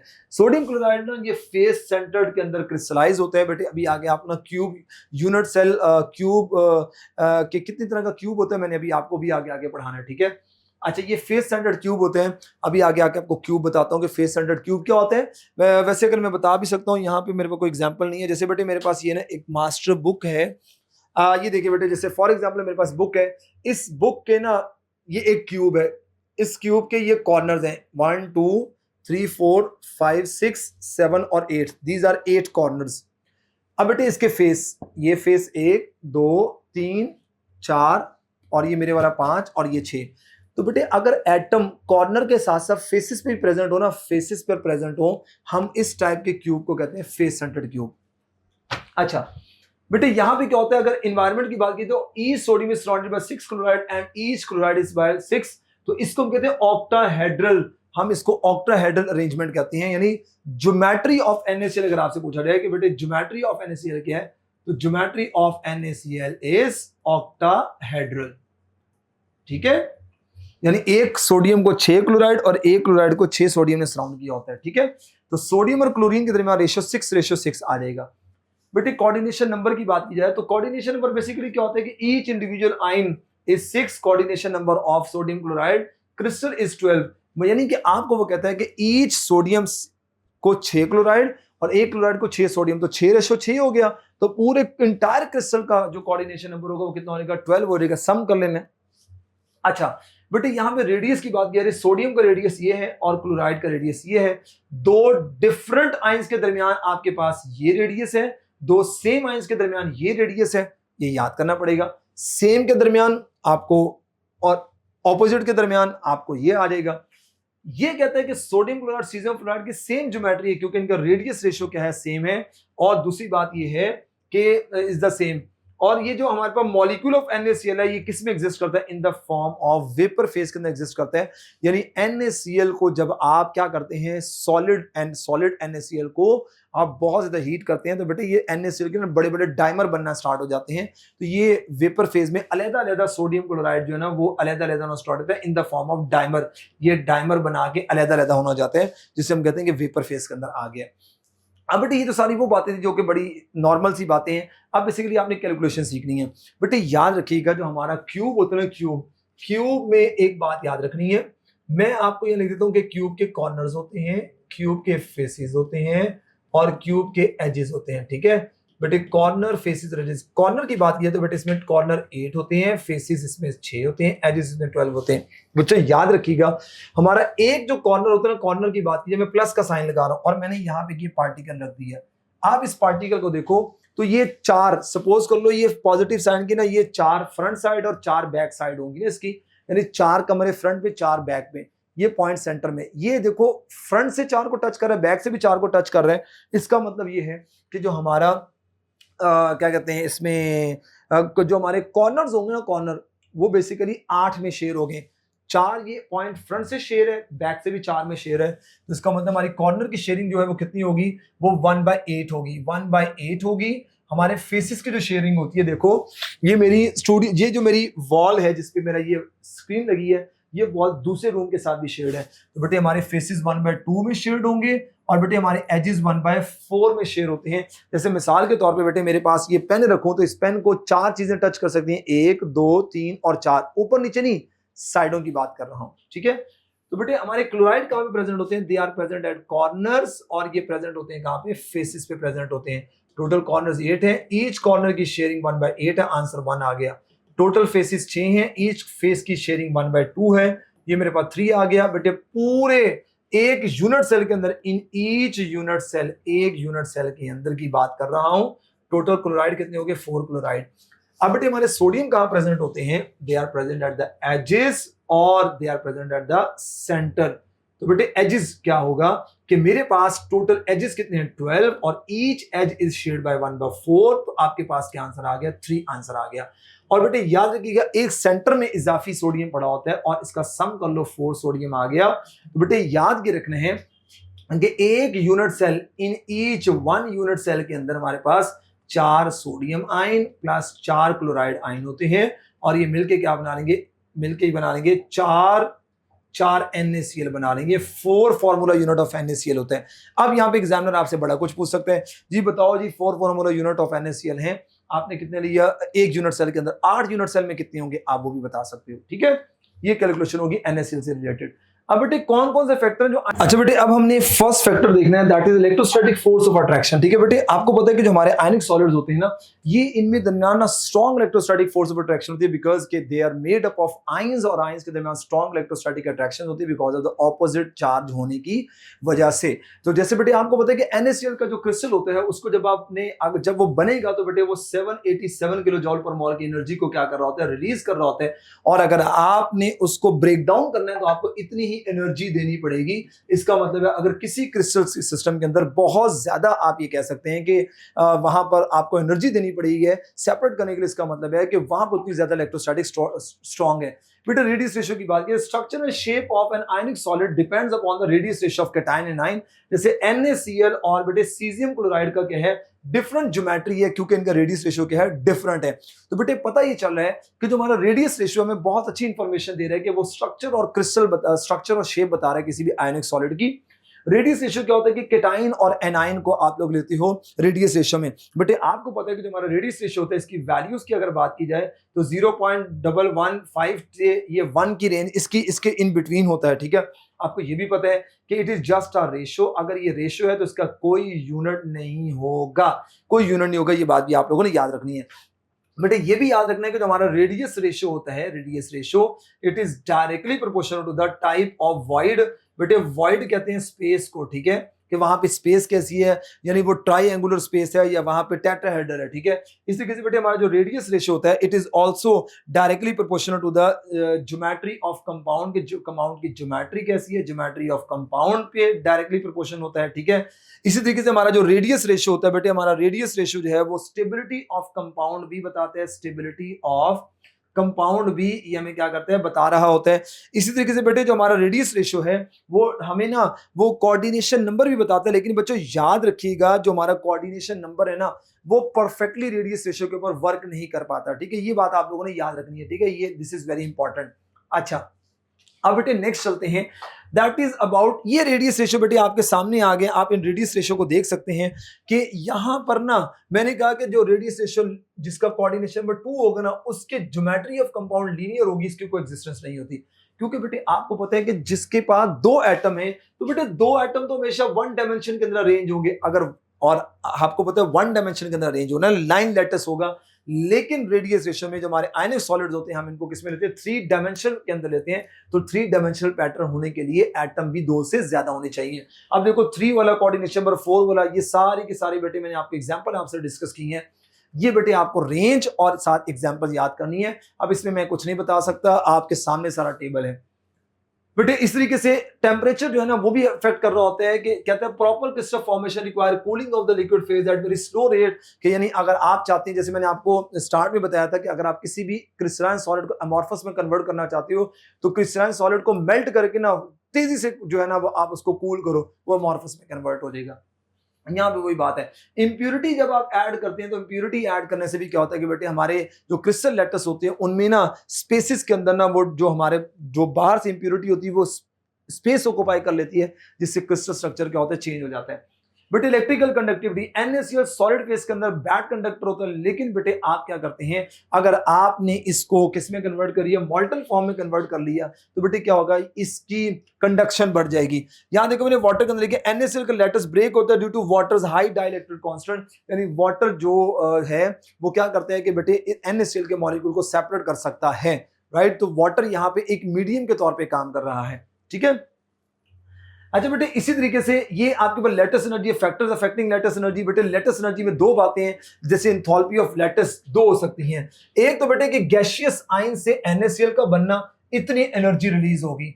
या बेटे आप यूं कह सकते हैं कि सॉलिड को उसके गैसियस आयन में कन्वर्ट करना, फिर बेटे इतनी एनर्जी आपको एब्जॉर्ब करवानी पड़ेगी। तो इसका मतलब यह है कि हमारा इंथैल्पी ऑफ लैटिस दो तरीके से हो सकता है, एग्जाम में दो तरीके से पूछ सकते हैं कि हमारे आयन से सॉलिड बन रहे हैं या सॉलिड को आयन में आप कन्वर्ट कर रहे हैं। आपको पता है कि लैटिस एनर्जी को आप डायरेक्टली मेजर नहीं करते, हम इसको इनडायरेक्टली क्या कर रहे होते हैं, मेजर कर रहे होते हैं। ये वाली बात आप लोगों को ऑलरेडी मेरा ख्याल है आपको पहले भी इस बात का पता है, ठीक है। ये हम लोगों ने चैप्टर 7 थर्मोकेमिस्ट्री के अंदर भी जाके पढ़नी है। बेटे लैटिस एनर्जी के कुछ फैक्टर्स है, directly magnitude of charge and inversely proportional the inter ionic distance. जैसे बेटे लैटिस एनर्जी देखो, चार्जेस और रेडियस, बेटे चार्जेस ये इसके दरमियान प्लस नहीं आता, बेसिकली ये होता है Q इंटू Q और डिवाइडेड R प्लस और R, यानी केटाइन और एनाइन के रेडियस का सम, यहाँ प्लस नहीं है, मल्टीप्लाई आते हैं और ये Q होते हैं, ठीक है। तो चार्जेस का product divided by sum of radii, ये बेटे हमें क्या बताते हैं, लैटिस एंथैल्पी बताते हैं। ये देखो बेटे टॉप टू बॉटम देखो, एनाइन सब में सेम है, केटाइन बढ़ है, साइज इंक्रीज कर रहा है, जिससे क्या हो जाएगी बेटे, lattice energy is going to be decrease, क्योंकि आपको पता है कि यहां पर साइज बढ़ने से इंटरआयनिक डिस्टेंस बढ़ता जा रहा है, जितना बढ़ता जाएगा लैटिस एनर्जी क्या होती है कि कम होना स्टार्ट हो जाएगी। बेटे यहां पर ये बताया गया कि किस कंपाउंड की लैटिस एनर्जी ज्यादा है, बिकॉज जिसका मैग्नीट्यूड ऑफ चार्ज ज्यादा होगा। बेटे आप देखेंगे यहां magnitude of charge plus, sorry यहां मैग्नीट्यूड ऑफ चार्ज -2 + 2 -2 + 2 और ये -1 + 2 -1 + 1। इसका मतलब बेटे ये मैग्नीट्यूड ऑफ चार्ज यहां भी ज्यादा, यहां भी +2 -2, यहां भी +2 -2, लेकिन सल्फर यहां साइज में बड़ा है, जिसकी वजह से ये जो है ना ज्यादा कॉम्पैक्ट होगा, ज्यादा इसका मेल्टिंग पॉइंट होगा और इसकी लैटिस एनर्जी ज्यादा होगी। ये चार्जेस मैंने आपको नीचे बता दी हैं और देखो वो नीचे मैंने वजह भी लिख दी कि यहाँ एनाइन का साइज बड़ा हो गया था। बेटे ये एक बात देखिए कि मैग्नीशियम ऑक्साइड की जो लैटिस एनर्जी वो इतनी है कि 4 times then that of lithium fluoride. इसका मतलब है साइज से ज्यादा चार्ज ज्यादा डोमिनेट है, वहां चार्ज ज्यादा है, हालांकि यहाँ पर लिथियम फ्लोराइड का साइज छोटा है। लैटिस एनर्जी हमें किसी भी मॉलिक्यूल में स्ट्रेंथ ऑफ आयनिक बॉन्ड बताती है, यानी कि मैग्नीशियम ऑक्साइड में स्ट्रेंथ ऑफ बॉन्ड ज्यादा होगी as compare to lithium fluoride. बेटे ये मेल्टिंग पॉइंट का भी आइडिया देती है, यानी जितना लैटिस एनर्जी ज्यादा होगी उस आयनिक कंपाउंड का मेल्टिंग पॉइंट भी क्या होगा, उतना ज्यादा होगा। लैटिस एनर्जी हमें आयनिक कंपाउंड की स्टेबिलिटी भी बताती है और लैटिस एनर्जी का सॉल्बिलिटी के साथ कौन सा रिलेशन है, इनवर्स रिलेशन है। जस्ट ये आपने एप्लीकेशन के तौर पर याद रखना है। बेटे यहां पर unit cell and its types, yes बेटे मैं आपको कहता ना कि आपके पास जो यूनिट सेल होते हैं ना वो 3 तरीके के हैं। देखो बेटे सबसे पहले यूनिट सेल क्यूब की बात की तो उसकी यूनिट लेंथ होती है AB = C, क्यूब की ये बात है। यूनिट सेल के एंगल अल्फा बीटा गामा, अगर ये सारे एंगल्स इक्वल हो, साइड्स इक्वल हो, तो बेटे this type of crystal is called as a symmetric crystal. यहाँ लैटिस 3 तरह होती है बेटे, सिंपल क्यूब होता है, बॉडी सेंटर्ड और फेस सेंटर्ड क्यूब। बेटे सिंपल क्यूब जिसमें एटम और आयंस क्या हो, मैं आपको ड्रॉ करके दिखाता हूं, जिसमें बेसिकली एटम आयंस और मॉलिक्यूल्स क्या हो, ओनली ऑन एट कॉर्नर। बेटे अगर कॉर्नर के ऊपर है तो वो सिंपल क्यूब होगा। बॉडी सेंटर में क्या है कि in addition to this corner, बेटे कॉर्नर्स के साथ साथ वो कहां पे प्रेजेंट हो, कॉर्नर के साथ साथ वो प्रेजेंट हो किसके ऊपर, बॉडी के सेंटर में, ठीक है। ये सेंटर ऑफ द बॉडी आ गया। और बेटे फेस सेंटर में क्या होगा कि बेटे faces corner in addition to corner, corner की एडिशन के साथ साथ एटम आयंस या मॉलिक्यूल्स कहां पे प्रेजेंट हो, बेटे वो फेसिस के ऊपर अगर प्रेजेंट है तो this is called as the face centred. अब बेटे आपने यूनिट सेल का अगर फॉर्मूला बताना है तो बेटे यूनिट सेल का फॉर्मूला बताने के लिए क्या करोगे, कॉर्नर की शेयरिंग, एजेस की शेयरिंग, फेसिस की शेयरिंग प्लस सेंटर के अंदर जो एटम होगा। यानी अगर आप ये देखोगे यहां मैंने करके दिखाया हुआ है एटम्स पर यूनिट सेल। देखो बेटे सिंपल के अंदर क्या होगा कि आपने कॉर्नर्स की शेयरिंग और कॉर्नर 8 कॉर्नर शेयरिंग आ गया 1, इसका मतलब है सिंपल जो हमारा यूनिट सेल होगा उसमें 1 एटम पर यूनिट सेल होगा। लेकिन बेटे अगर आप लोगों ने क्या करना है, अगर आप लोगों ने बॉडी सेंटर्ड का निकालना है, देखो कॉर्नर्स प्लस बॉडी, आंसर कितना आ गया, 2 आ गया। और बेटे फेसिस के अंदर क्या होता है कि कॉर्नर्स प्लस फेसिस, वही वाली बात ना कि यहां सिर्फ कॉर्नर्स लिए या कॉर्नर और बॉडी लिया, क्योंकि मैंने बताया था कि एटम्स कॉर्नर के साथ साथ बॉडी में प्रेजेंट है, यहाँ कॉर्नर के साथ साथ फेसिस पे प्रेजेंट है, 4 एटम आ गए। बेटे ये हमारे सिंपल क्यूब होते हैं, बॉडी सेंटर और face centre, this is very important. तो हमारे सिंपल क्यूब होते हैं उनमें कोऑर्डिनेशन नंबर 6 होता है और हमारी जो बॉडी सेंटर होता है उसमें कोऑर्डिनेशन नंबर 8 होता है और हमारा यहाँ पे जो फेस सेंटर्ड होते हैं इसमें कोऑर्डिनेशन नंबर 12 होता है। जैसे बेटे आपको आइडिया होगा, आप पीछे ना NaCl का स्ट्रक्चर अभी पढ़ के आए हो, तो NaCl के स्ट्रक्चर की अगर बात की जाए तो NaCl के स्ट्रक्चर में यहाँ एक इंपॉर्टेंट पॉइंट याद रखिएगा। अगर मैं NaCl की बात करूं, NaCl तो जो मैं NaCl जो है ना, इसका क्रिस्टल का जो कोऑर्डिनेशन नंबर होता है वो 12 होता है। 12 हो तो दैट इज फेस सेंटर्ड। अब बेटे फेस सेंटर्ड कौन कौन है? आयोडीन भी फेस सेंटर्ड है बेटे, आइस भी फेस सेंटर्ड है, आपके पास NaCl भी फेस सेंटर्ड है, आपके पास डायमंड भी क्या है, फेस सेंटर्ड है। ये बात आपने याद रखनी है, ठीक है। और यहां बेटे एक और इंफॉर्मेटिव बात मेरे ज़हन में आ रही है कि इस रेडियस रेशियो की बेस पे अब आपने याद रखना है, अगर एग्जामिनर कहे जी ज्योमेट्री ऑफ आयोनिक कंपाउंड, बेटे वो क्या होगी? आयोनिक कंपाउंड NaCl है, वो क्या है? आपने याद रखना है, इसकी ज्योमेट्री होगी ऑक्टाहेड्रल होगी, क्योंकि इसका कोऑर्डिनेशन नंबर 6 है। लेकिन अगर एग्जामिनर कहता है स्ट्रक्चर आपको कह दे, या ज्योमेट्री ऑफ NaCl अगर आपको कह देता है, वो क्या होगी? तो बेटे वो होगी फेस सेंटर्ड क्यूब। क्यों? क्योंकि यहां पर आप लोगों ने याद रखना है दो चीजें, कि यहां रेडियस रेशियो के साथ साथ हम लोगों ने उनके एटॉमिक रेशियो भी लेने होते हैं, ठीक है। तो जिसकी वजह से रेडियस रेशियो एटॉमिक रेशियो मिलकर फेस सेंटर्ड क्यूब बनाते हैं। This is very important. अब बेटे यहां पे एक इंपॉर्टेंट बात ये देखो, यहां पे मैंने लिखा हुआ है कि यहां कोऑर्डिनेशन नंबर। अब बेटे पैकिंग एफिशिएंसी, कोऑर्डिनेशन नंबर भी आपको पता चल गया। अब बेटे यहां पैकिंग एफिशिएंसी जरा देखिएगा, 52% पैकिंग होती है, इसका मतलब है इसमें 48% स्पेसीज है, 68% और ये देखो 74 स्पेसीज पता चल गई। एग्जांपल बेटे this is very important, nums ने पास पेपर में सवाल पूछा था कि सोडियम का कोऑर्डिनेशन नंबर क्या है? तो सोडियम का कोऑर्डिनेशन नंबर है 8। तमाम के तमाम एल्कली मेटल्स का कोऑर्डिनेशन नंबर है 8। Barium, iron, ammonium chloride, caesium chloride exception है, इन सब का कोऑर्डिनेशन नंबर बेटे क्या होता है? 8। जबकि एल्कलाइन मेटल्स के जो क्लोराइड्स होते हैं ना, एल्कलाइन मेटल के क्लोराइड्स बेटे, इनका कोऑर्डिनेशन नंबर क्या होता है? 12 होता है। ये एमसीक्यू के लिए याद रखना। अब बहुत सारे बच्चे नम्स के पेपर में मिस्टेक करके आए थे, उसने सोडियम का पूछा था, आप कोऑर्डिनेशन नंबर 6 मार्क करके आ गए थे। तो एलिमेंट की बात करें, एलिमेंट का कोऑर्डिनेशन नंबर 8 है, ठीक है बच्चों। This is very important. And बच्चों यहां पर ना आपको एक छोटा सा एमसीक्यू करा के फिर मैं आपको बाय बाय जो है ना वो करने लगा हूं। अगर एग्जामिनर के ए ऑप्शन ए बी है और बी ऑप्शन आपके पास ए बी 2 है और सी ऑप्शन आपके पास ए बी 3 और ये बी 2 है एंड डेल्टा ऑप्शन आपको कहता है जी नन है, ठीक है। अगर आपको वो क्या कहता है, अगर आपको कहता है कि आपका एक सब्सटेंस है, आपका सब्सटेंस है वो क्रिस्टलाइज हो रहा है, AX और BY में। अब वो कहता है कि आपको मतलब सपोज मैंने ये खुद से एक एमसीक्यू जनरेट करो, आपको पता होना चाहिए। आपको मैं कहता हूं कि A जो है ना वो कॉर्नर्स पे है, तो बेटे B हमारे कहां है? B हमारे फेसिस पे हैं। अब मुझे बताओ इसमें से क्या फॉर्मूला कौन सा बनेगा? तो आप कहेंगे सर आपने बहुत आसान कर दी है। अगर मैं A की बात करूं तो बेटे कॉर्नर्स पे टोटल कॉर्नर कितने? 8। एक कॉर्नर की शेयरिंग कितनी? 1/8। एक आंसर आ जाएगा 1। अच्छा मुझे बताओ B की बात करो, B कहां पे? फेसिस पे है, तो बेटे टोटल फेस कितने होते हैं? 6 और ईच फेस की शेयरिंग कितनी है? 2। तो बेटे मेरे पास क्या आ जाएगा? ये B आ जाएगा 3, AB3। ओह ये AB2 नहीं, AB3 आ जाएगा। तो राइट आंसर बेटे मेरे पास क्या बनेगा? बीटा बन जाएगा। इसी तरीके से एग्जामिनर बेटे आपको ना मल्टीपल टाइप के क्वेश्चन पूछ सकता है। जैसे मैं आपको कहता हूं यही सवाल है, मैं आपको कहता हूं जो मेरा A है ना, A इसमें से 8 में से 7 हमारे जो है ना वो उन्होंने कॉर्नर ऑक्युपाई किए, 7 एटम ने, ठीक है। Out of 8 7 occupied the corners. तो आप मुझे उसके लिए बताओगे ए जो ना मेरे कॉर्नर्स पे हैं, लेकिन आउट ऑफ 8 7 जो ना 7 कॉर्नर्स आर ऑक्युपाइड बाय ए, ठीक है। अच्छा बी हमारे फेसिस पे हैं। अब मुझे आप करके दिखाओ कैलकुलेशन कैसे करोगे। अब आप कैसे लिखोगे ए के लिए? अब टोटल कॉर्नर ऑक्युपाइड 8 नहीं है, टोटल कॉर्नर ऑक्युपाइड कितने हैं? 7। ईच कॉर्नर इज 1/8, तो ये मेरे पास 7/8 आ गया। फेसिस की बात करो तो बेटे 6 मल्टीप्लाई बाय 1/2, तो ये आपके पास 3 आ गया। अब बेटे आप क्या करो, A रेशो B रखो, 7/8 और रेशो 3 रख लो। मेरे ख्याल अब आपको सॉल्व करने के लिए कोई मसला नहीं होगा। ये इसका डिनोमिनेटर 1 है, क्रॉस मल्टीप्लाई करा दो सिंपली, तो मेरे पास कितना आ जाएगा बेटे? 7/24 और 7 1 जा 7 और 7 को ये मेरे ख्याल सिंप्लीफाई होते हैं नहीं, ये नहीं होगा, मजीद सिंप्लीफाई नहीं होगा, ठीक है। 7/24 आ जाएगा, यानी ए हमारे पास 7 होंगे और बी हमारे पास 24 होंगे। तो एग्जामिनर इस तरीके का वेरिएशन देके भी आपसे सवाल कर सकते हैं। बच्चों this is all about one shot of liquid and solids.